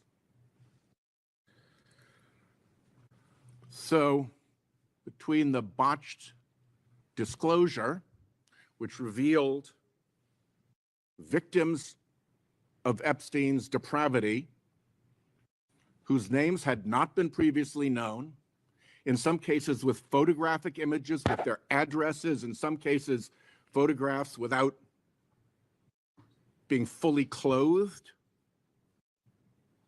Where does the buck stop for that if not with Mr. Blanche? That was an epic botch that did real harm to Epstein's victims. Okay, and like, here's where I'm going to stop it, because we all knew Todd Blanche was like Donald Trump's personal lawyer, was he not? Yeah, and Oh man, he was somebody else's too before that. Like this guy's got a well-known fucking history of this kind of shit. I Like don't know representing a why. very similar type of person. Oh, man. It's pretty incredible. Okay, so here we're going to switch on over. This is kind of a quick wrap up, so we're not watching half an hour of that guy talk. But this is kind of the mood of the local political news watch organization there. Survivors of Jeffrey Epstein and Ghislaine Maxwell are now mobilizing, many saying Todd Blanche is not qualified to be the nation's attorney. They still see him as the man who is protecting his former client, now the President of the United States, when it comes to the Epstein files. Scripps News senior national correspondent Alex Miller joins us now live. And Alex, they are not happy. You talked to an Epstein survivor making this last-minute push now to get senators to vote against Blanche. They are not happy at all, Dell. It has been 35 years since Jess Michaels was abused by Jeffrey Epstein, and she is still fighting for justice. She has been going from office to office, meeting with senators about their vote to confirm Blanche, and now she is appealing to a handful of Republicans she believes could make a difference, including Senators John Curtis, Dan Sullivan, and Bernie Moreno. Do you feel like they were listening to you when you spoke to them? I do. It was really helpful for us to go and say, look at this file, look at this file. I mean, it's horrific that someone that is applying to be promoted to the highest law official in our country, and they can't abide by the law. Outgoing Republican Senator Tom Tillis had expressed concern about Blanche, demanding a meeting for survivors, but ultimately reversed course with his vote. It is a constant re-traumatization over and over and over again, because it says, I'm not listening to you. If they actually read the files, they will notice that Todd Blanche is lying. We're going to see if there's a way we can meet. She was one of the few survivors in that meeting with Blanche in July. How did you feel leaving that meeting, coming face to face with Todd Blanche after you guys had been fighting for a very long time to talk to him? He seemed confused about why we wanted to meet with him, which was sort of shocking. There was very little connection to, but you're the man that was responsible for this release. When we were in that meeting, it did just feel like gaslighting and distraction and deflection. I mean, at one point, he did agree that all of the FBIs have done a terrible job on this investigation, while also saying, and there's nothing in these files to look at, so you're going to have to go back to the FBI and start over again. Michael says the legal issues piling up against this topic alone should be a point of pause for members. You have an attorney general that is appearing before a federal judge because he can't comply with the law. And that's the person you want to confirm. So that's problematic. And she says constituents should be paying attention to how much their senators prioritize this issue. Refusing to even read the files is not neutral anymore. It's complicity in a cover-up. And Dell, Michaels also pointed to Blanche's meeting with Ghislaine Maxwell, which she likened to a sweetheart deal. Remember, she got moved to that minimum security prison, saying, if that is what is happening in public. Oh, no, I never even heard about the president and anything.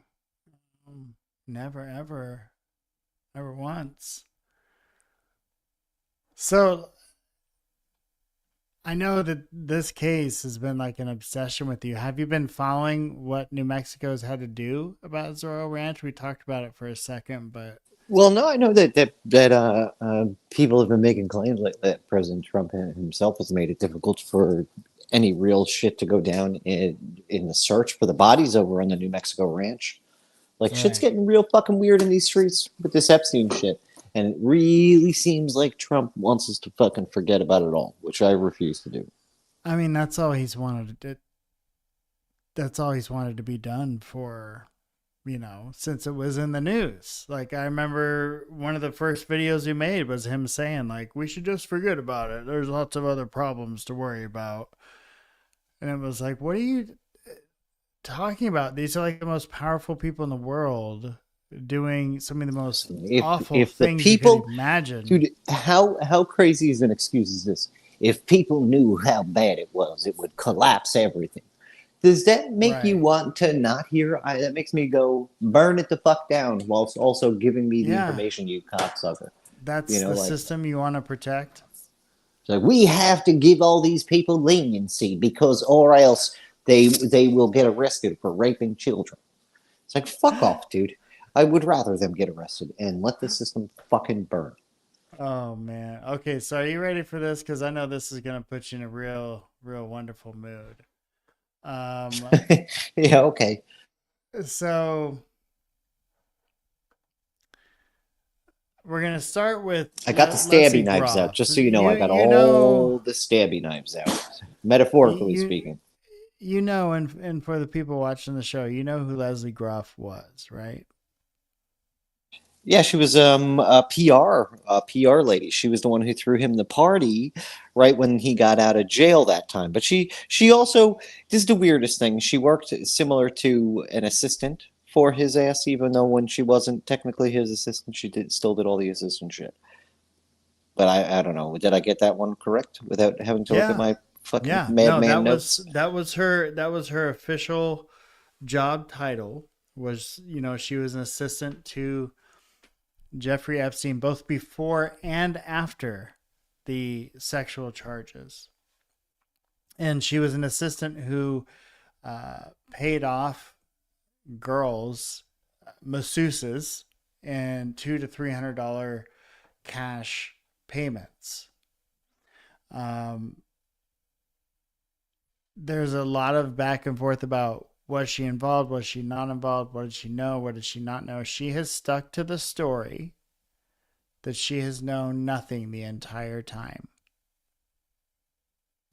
But to just start off with, in 2007, before the criminal charges came down, Groff was contacted by the FBI. Instead of cooperating, what she did was she contacted Jeffrey Epstein, and Jeffrey Epstein then got her an attorney. And that was before any criminal charges were brought against Jeffrey Epstein. So Groff finally had to go and testify before the oversight committee on this. And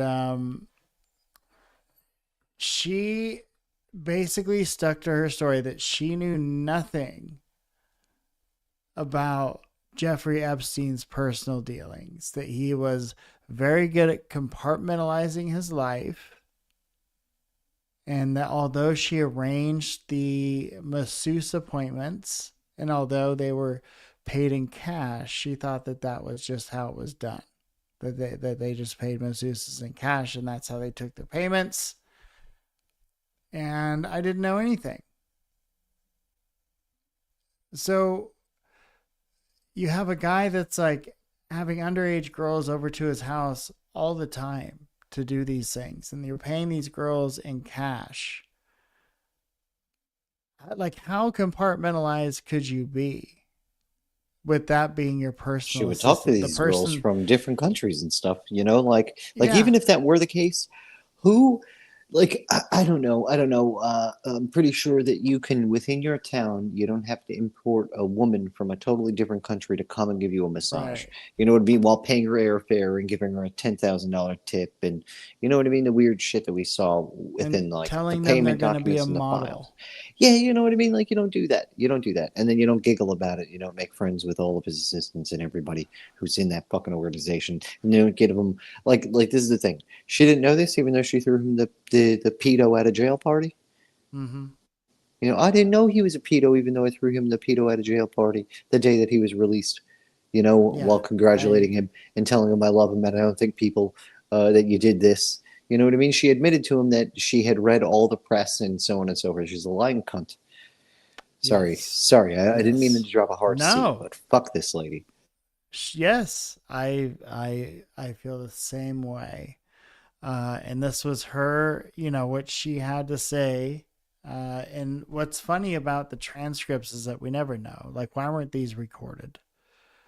Transcript, they could always cut out what they want to cut out. It's never the full actual interaction of what happened.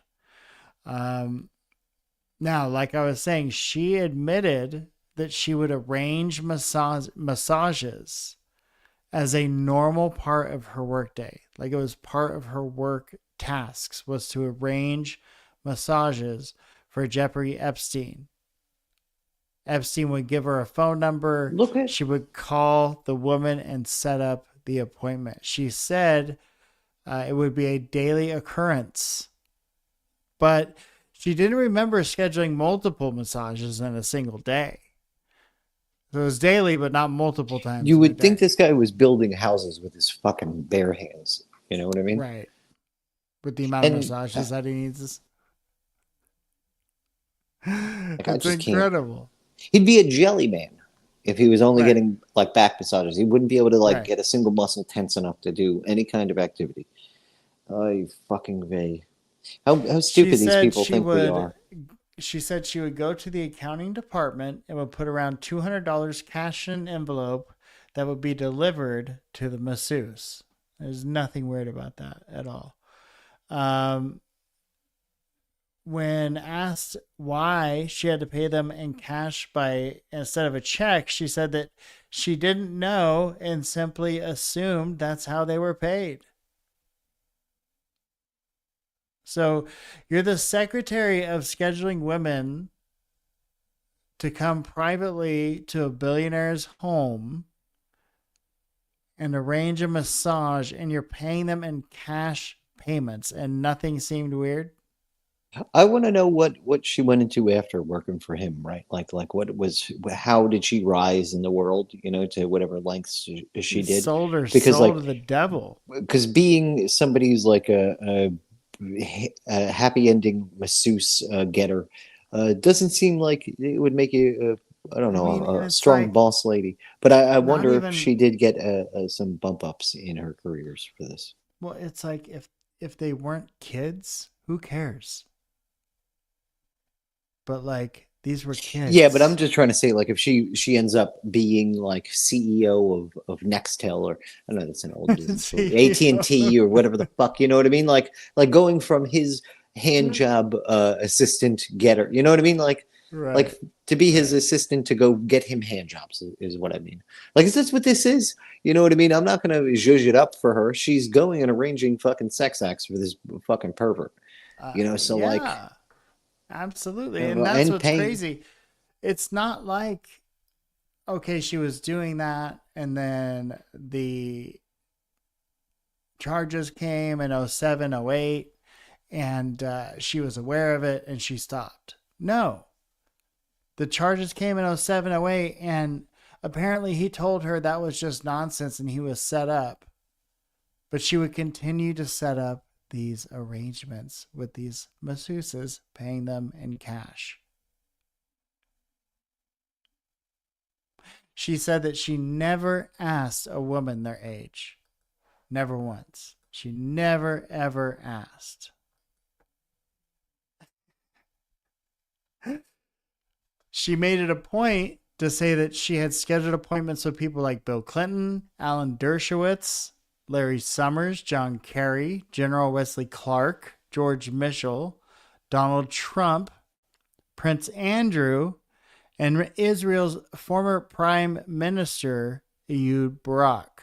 And his name comes up quite a few times throughout these investigations. This isn't the only time we've seen the former Prime Minister's name.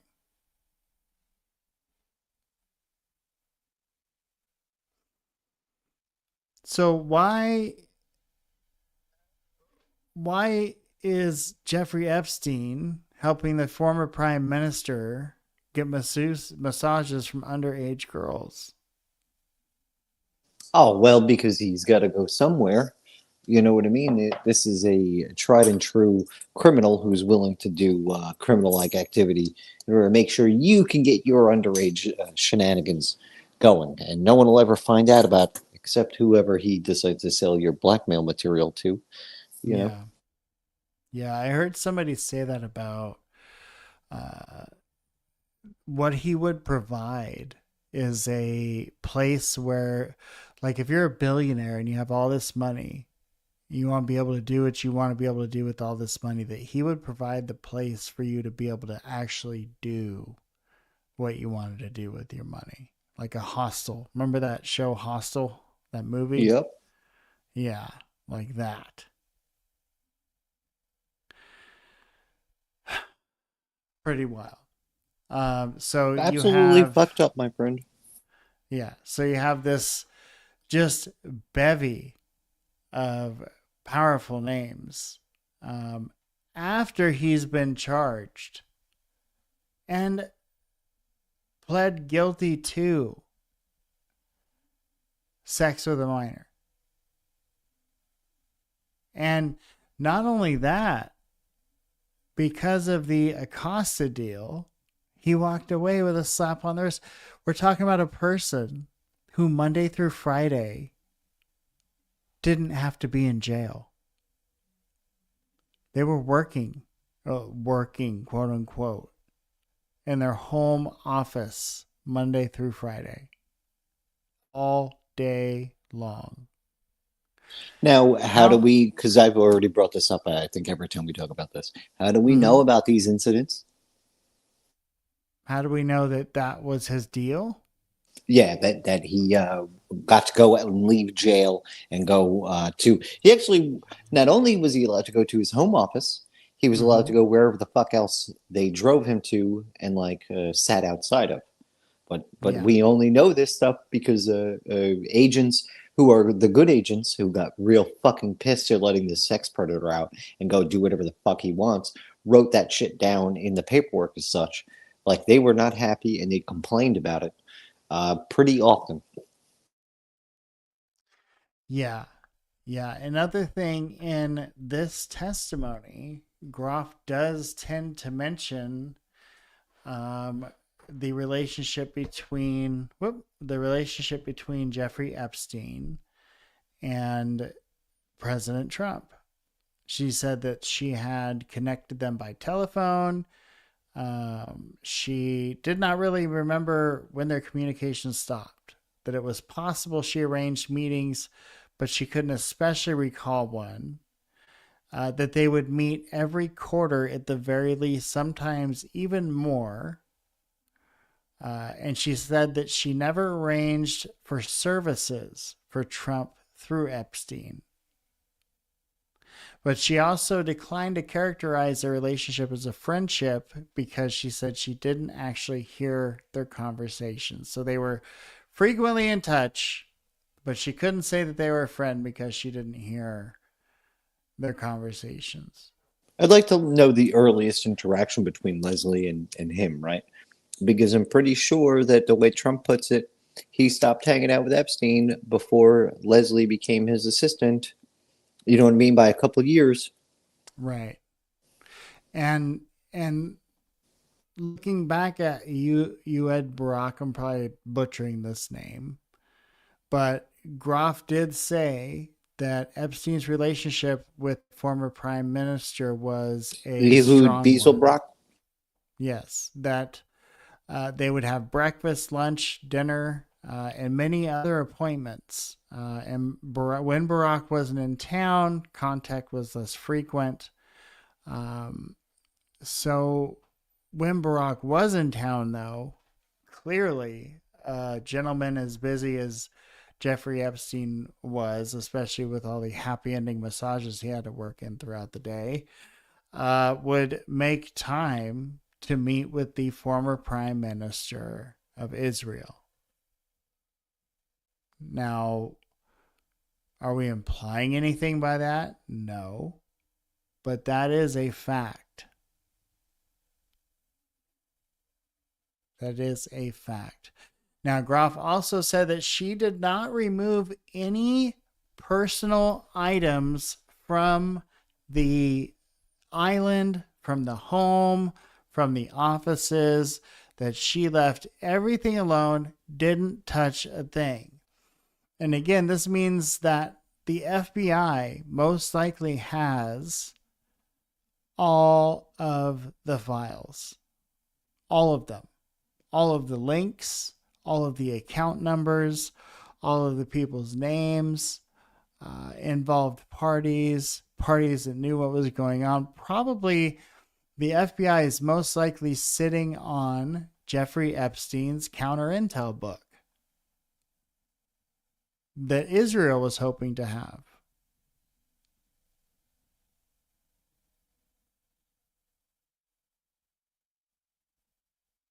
Pretty wild stuff. So she was the personal attorney. She was the principal secretary. She scheduled his days. She arranged his massages. She connected him with powerful meetings. She dealt with his assistants. She circulated calendars. She worked for him before and after his criminal conviction. Yet she says that she had no idea. She had no clue. Bullshit. You know what? I don't think I got to say the word cough while pretending to cough. That makes it obvious. That does make it a little obvious. So where are you at right now? I know that it's been a bit of a passion project for you. I'm actually pacing around in my living room, swearing at my ceiling fan about this. You're swearing at your ceiling fan about it? Well, listen, we knew what did we expect from her, right? Like, we knew that's what she was going to say. Mostly because if she says anything other than that, she's basically incriminating herself. Murder, she wrote. Murder, she wrote.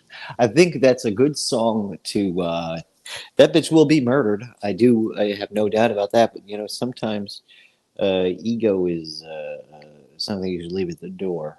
If you took part in ruining hundreds of children's lives, like we do know that this one was, maybe it's time you put yourself on that little cross there.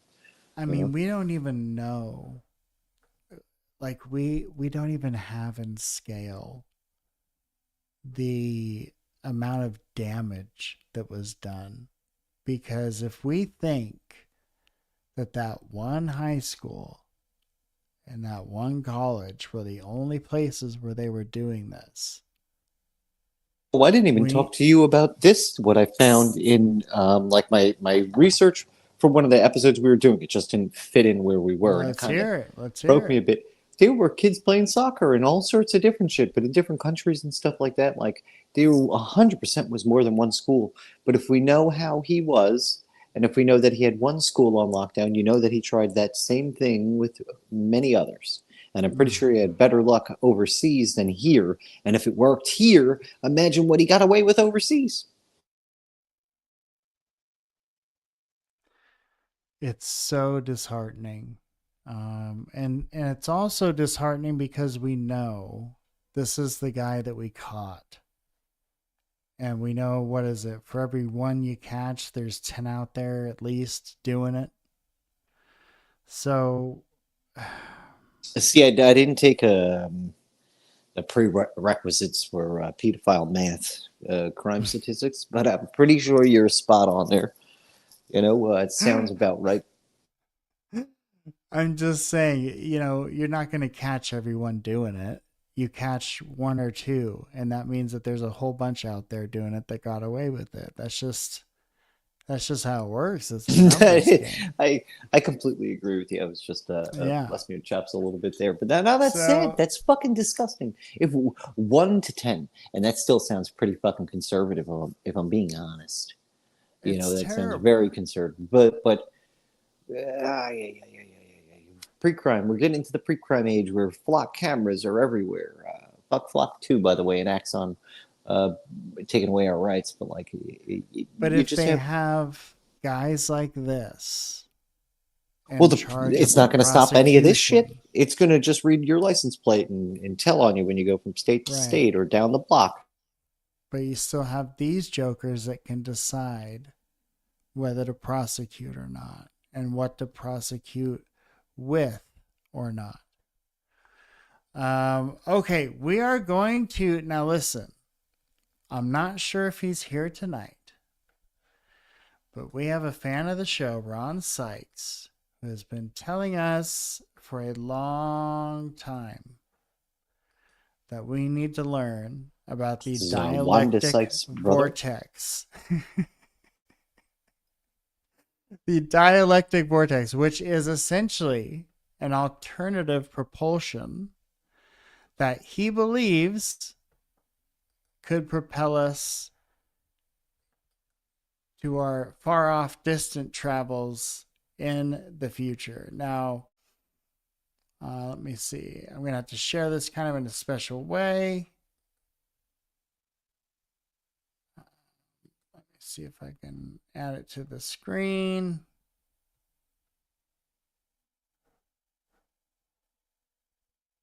Maybe. Here we go. Okay.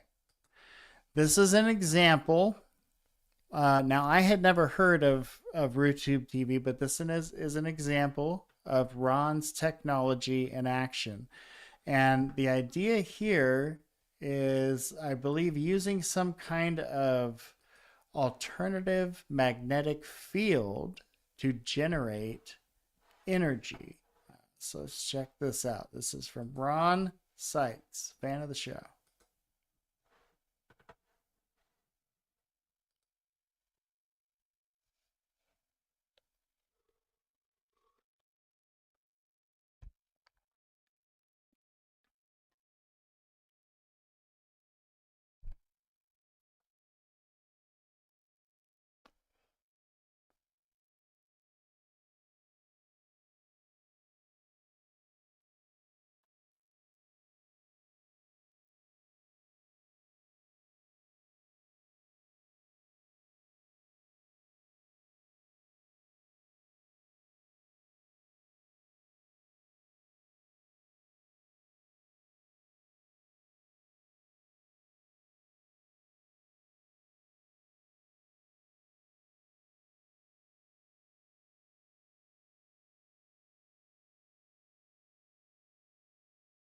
So now you said he made this out of an easy bake oven and a light bulb. Oh, you're muted. You're on mute. He made this out of a avocado, a snorkel, and I'm just kidding. And What I pick. was saying is, I think what we're seeing here is a magnetic field. Let's see if I can turn this down. Is a magnetic field creating this energy. And I looked up an explanation on the science, and it's actually not like a rejected science. Let's see if I can find the simple explanation here.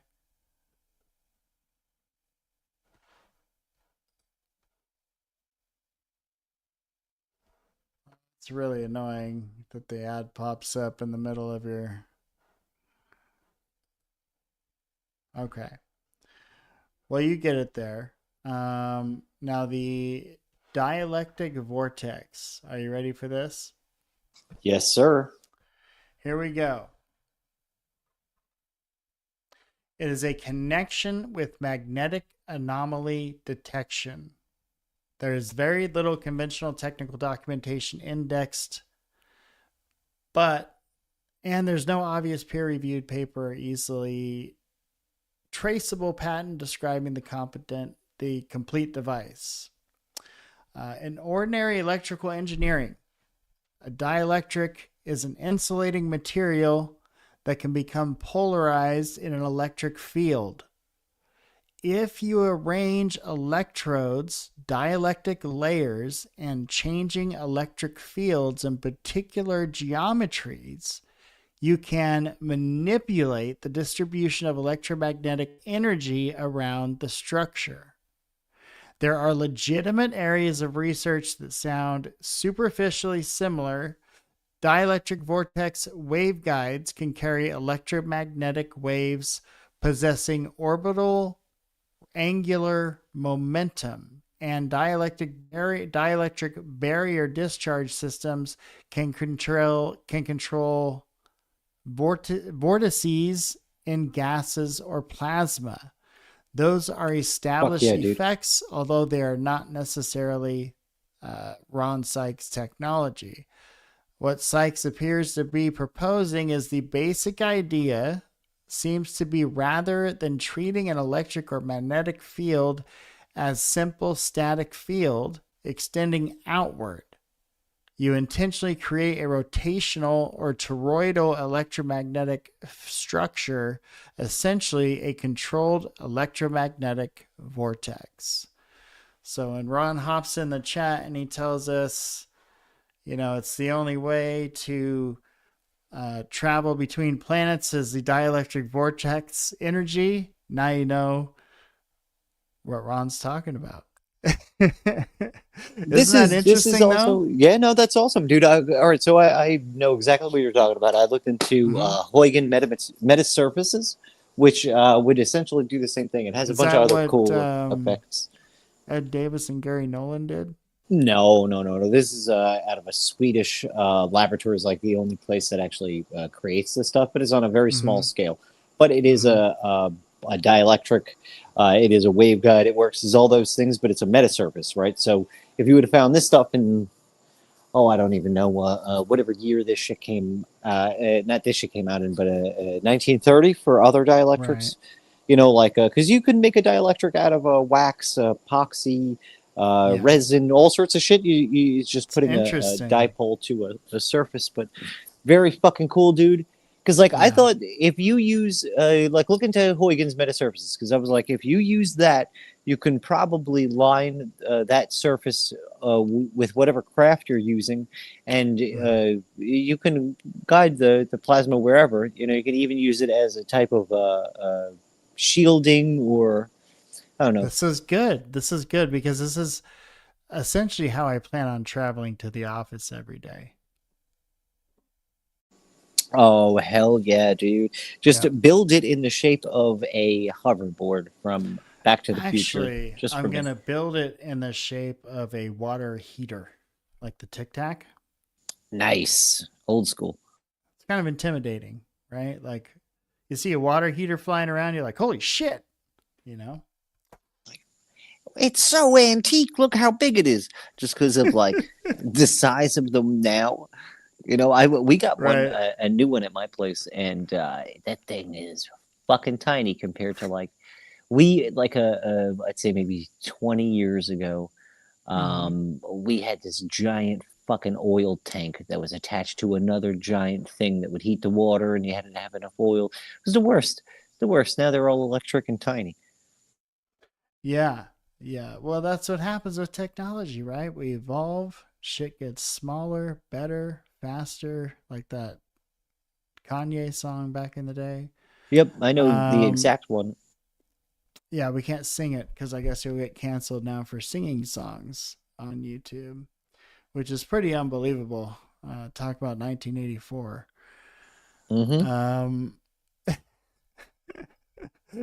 So, knowing what we know about the Groff testimony, do you have any new insights into the Epstein saga? No, that she's a lying bitch. I mean, and I say this as a feminist. You know what I mean? I believe that women should vote and do all the cool stuff.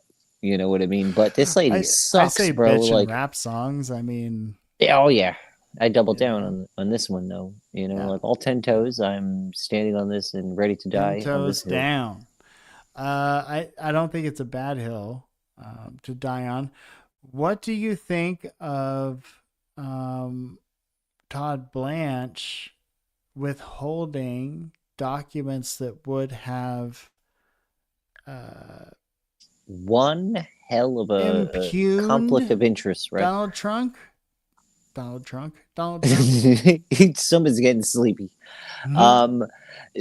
What I think that is like one hell of a conflict of interest, especially since he's not acting in the capacity of his lawyer. He's just able to rest on his laurels with the whole. He was once my client in some capacity, so he gets away on that. I think now that he's able to manipulate and fuck around in those files, it doesn't look good for us looking for You answers. know what's fucked, Black, is do you remember when Bill Barr was going through his confirmation hearings and they asked him specifically about the Epstein case? And he said, because my legal firm was involved in the Epstein case, I don't think I'll see, but I don't think I can get too involved. But if I can, I will. I wonder if that has anything to do with testimony about his father and Epstein as well, because it's a legacy Epstein family. Yeah, conflict of interest. Sorry, I can't prosecute that scumbag because we used to be on the same softball team growing up. What's funny is like they'll do it in some capacity, but in other capacities, when it doesn't work to their advantage, they don't admit the conflict of interest. You know what I mean? I don't see Blanche stepping out and saying, "Oh, I can't handle these files." Yep. Yeah. That's also another funny thing, right? Us plebs, we think of nepotism as a bad thing. You know what I mean? I can't show favoritism to my relative who works at whatever small place, because it's obvious, and everyone will get pissed off about it. But think about nepotism when it comes to Hollywood. They always get their family fucking parts. Think about the and presidency of the United States. Oh, big time. Bush, Clinton. Well, you know that a couple Bush.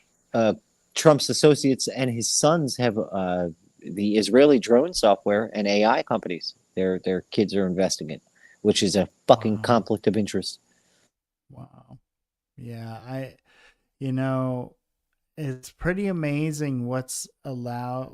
I mean, we say what's been allowed to be done, but what were we going to do about Israel blowing Gaza off the map? I mean, not buy into their drone, because this is the funny thing, right? This is how circular it is, right? The Senate, whoever, sends money over to Israel and Ukraine to build new ammunitions, make new ammunitions, buy ammunitions from us. You know what I mean? So money is just being splashed back to us. It's going to them, right? And now we have senators and congressmen and delegates and now relatives of Trump going in and buying stock in all these companies that are over there. So they're making money off the money that they're getting and all the money that they're spending, because for every rocket fired is a new rocket they need to buy. Bro, we are going to have to do a complete episode on how he made billions of dollars in Bitcoin. Oh, man. Okay.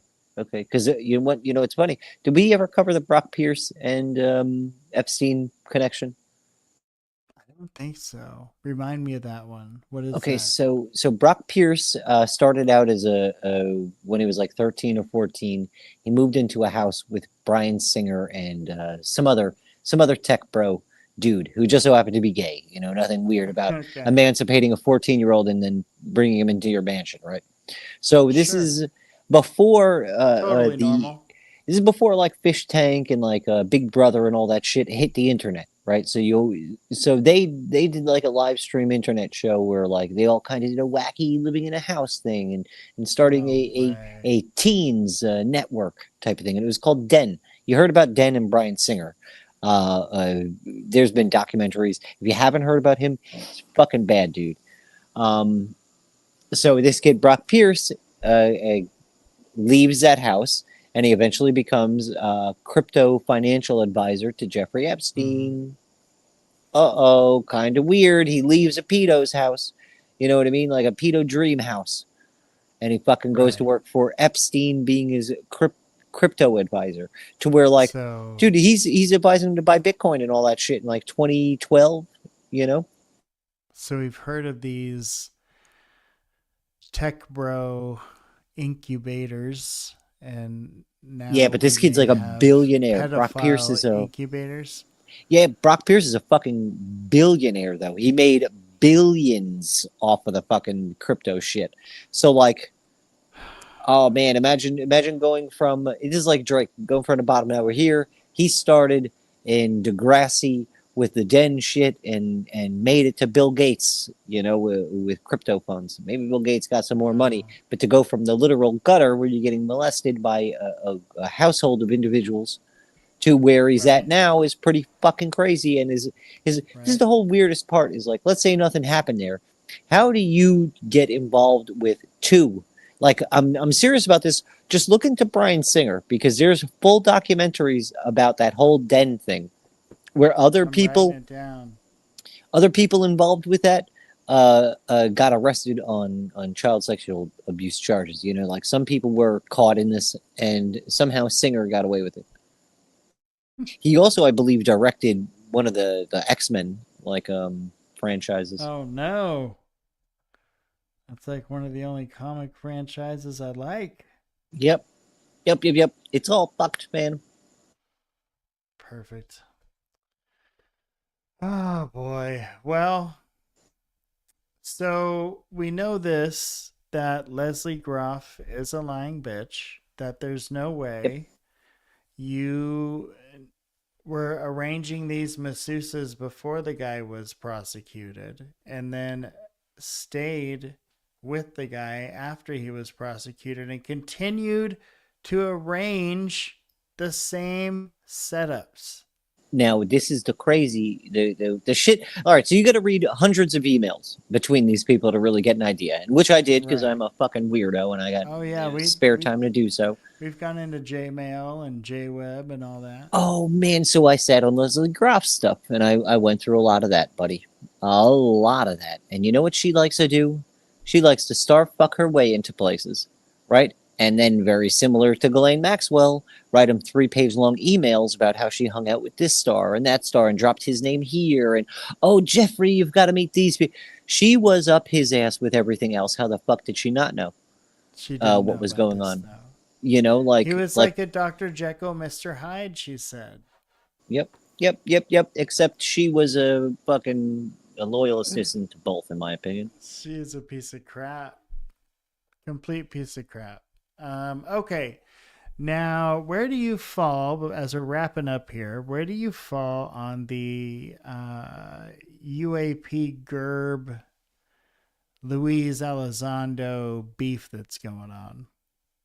And as much as I want to trust Louis Boy, okay, because of his government affiliations and how much I trust the government, I got to go with GERB because, you know what I mean? He's in the trenches with us, so to speak. Maybe not all the trenches, but you know what? Like, I also don't think he's a terrible individual, and there's no claims of him sending his pee-pee around in the back channels, which seem to have befallen a lot of fucking predecessors in this field. We can say this: Luis Elizondo, in the early days of being the disclosure czar, was showing people pictures of what was the disease? The Harlequin babies. But these are already dead. So these are horrific images, that are not safe for work. Don't look at these if you want your lunch. I've never shown them on my show. I never will. But telling people that these poor children were aliens because their hybrids, skin was so deformed. Human alien hybrids. And then let's not forget the irrigation circles that are clearly irrigation circles. You know what I mean? Right. Like it's a crop pattern. Nothing to do with crop circles, right? But we tried to pass it off as a massive saucer flying over the U.S., which is kind of bullshit. Ridiculous. Kind of 100% bullshit, actually. We know that because we found the exact place and where these still exist. You can go and look at them on Google Earth. Right. The Jeremy McGowan saga you can read about on Medium. If you haven't read it, go to Medium. Search Jeremy McGowan. It's I believe it's a 4-part series, and he really puts his heart and soul into this piece. And by the time you get to the end of it, you're brokenhearted for him. It's he was, by the end of it, he was so traumatized, he was still unable to say what Lou told him was going to happen down the road. And he has said in previous statements, he's not willing to come out and say what he said until that date passes. So did he give him some kind of a fear complex that the end of the world's happening? And what does John Ramirez say? 2027? But now maybe 2036. He forgot to carry the I need to write another participle. book. I need to write another book and something. The hanging 2036. Chad on that one. Dude, actually, you know what? If I got a stock tip from a couple of the hanging Chads, doing bong rips, giving fucking crypto advice, I'd probably be a little better off. Instead, I hang out under the rock where there's no DEW weapons. There's no. I can't EMF. wait until the Sam Bankman-Fried documentary comes out, and people are going to be like, he just smoked meth and had sex on an island all day and said he had money he didn't have. My God. And then he had an arena named after him. That's going to be the conservative one, because they're going to have the Hunter Biden team doing something way similar, but on the other end of that, where he's doing crack on a yacht next to Ukraine. Do you remember the mayor in Canada that was actually doing crack for real all the time? Yep. And every time he gave it up, they always made a big fucking thing out of it. Now, Canada's a little fucked, because I remember in 2020, they also lauded a SS member who was a real bad guy in World War II. They gave him a standing ovation in 2020. Didn't some representative for the U.S. just get caught with a swastika tattoo or something? Oh my God, no! I not know, but I haven't heard of that one yet. Jesus, I'll look into that. Google it. I don't remember if they were Democrat or Republican or whatever, but they chalk it up to a previous. So goddamn Democrat, I think. It's a goddamn Democrat. Probably it is. Has a swastika tattoo. Serving in our. He only likes the hateful whites. Over here, we like the thick whites. Clearly, the lanky whites are all right. I'm a lanky white. But we do not like the hateful whites. We love the thick whites. Oh, man. It's always so much fun doing these episodes with you, buddy. Hell yeah. Thank you so much. Can I plug the new podcast? Yes, I was going to ask. Cool? Tell us about your new podcast. So we've been going for a true crime angle. We went over cults. We went over serial killers. We've now just did when Mother Nature throws them hands on us, which is like animal attacks and stuff. But we're trying to lay like a baseline for MK Ultra and how esoteric practices have made its way into the military and how that might tie into UFOs and other things down the road. But we're just now pulling into the Nazis and the UFOs and stuff.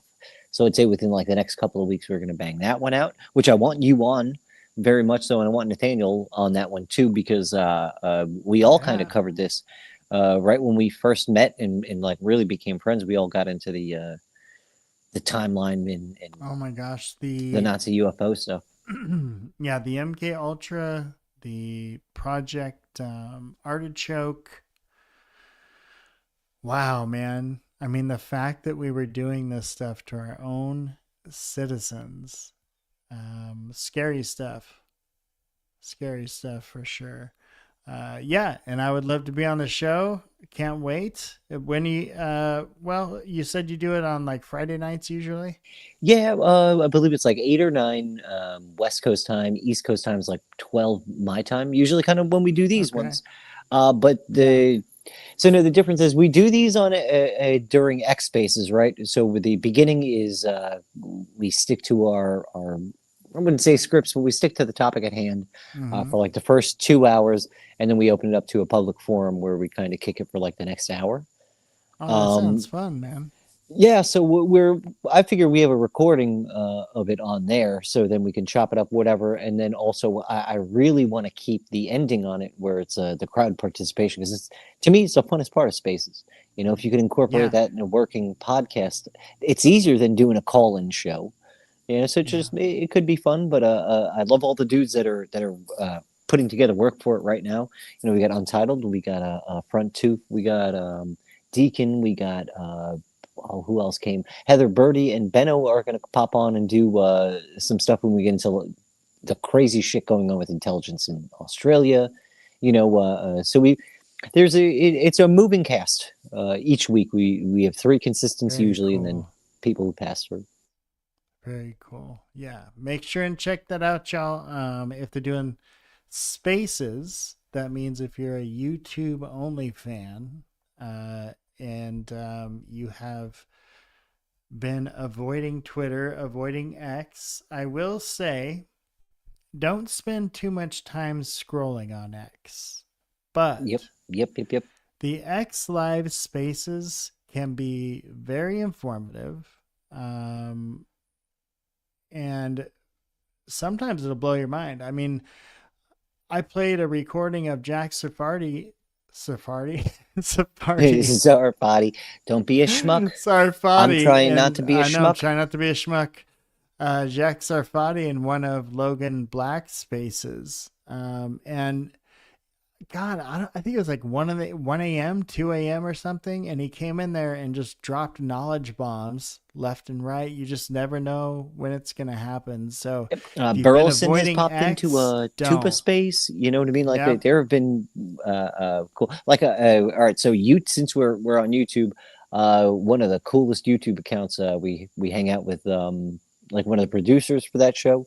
But the Y-Files, Chino from Y-Files, which is AJ's brother and like best friend. They work on the podcast together. AJ's the front man, but he does all the production in the background that AJ doesn't do. And he pops into Spaces. He was actually our mole on the inside for Contact in the Desert. I think they kept him though. I haven't seen him surface too much. You haven't seen him since CIT. They hit him with the UFO NDAs. So it was interesting for all the noise we heard about that get together the year before last. This year, it's been very quiet on the Western Front. Oh, yep. Have you noticed that too? Yeah, well, apparently some things went on there, like they called some shit down, but like I don't know. It's waiting for all the hoopla and the game of the telephone, which usually is how you find out about shit. I don't know. I've been waiting to get into that, but when we actually get some tangible evidence, otherwise I'm not going to fucking say anything. Same bullshit as always, in my opinion. Yeah, for sure. All right, buddy. Well, that show you got sounds fun. Can't wait to be a part of it and can't wait to have you back on here. Everyone thank you, else, good sir. Thank you, everybody in the chat. Thank you so much for hanging out and your insights. I love reading your chats. I love it. Love the activity. Love the questions. One thing, you're saying about the Spaces is that one of the fun parts is people get to jump up and ask the questions. And that's one of the reasons I like these live videos, is because someone might have a completely different perspective or question that I don't even think of. But hearing it from them, I go, wow, that's an interesting take, So the live interaction from everyone, I love it. Keep it up. We love you hanging out with us. FLAK, anything before we go? Man, thank you guys for hanging out. And if you're already into this kind of stuff that we talk about, the community in X Spaces goes over this tenfold. So I don't know. Thank you so much for stopping by. Like, I really appreciate it. And thank you, Gabe, for having me, dude. Like, this is one of my favorite activities. Being Always conspiratorial with my best friends. So fuck yeah. Thank you for having me, dude. Always a fun time. All right, buddy. Rest y'all again.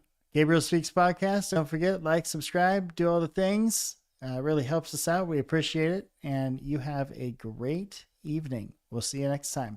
Cool.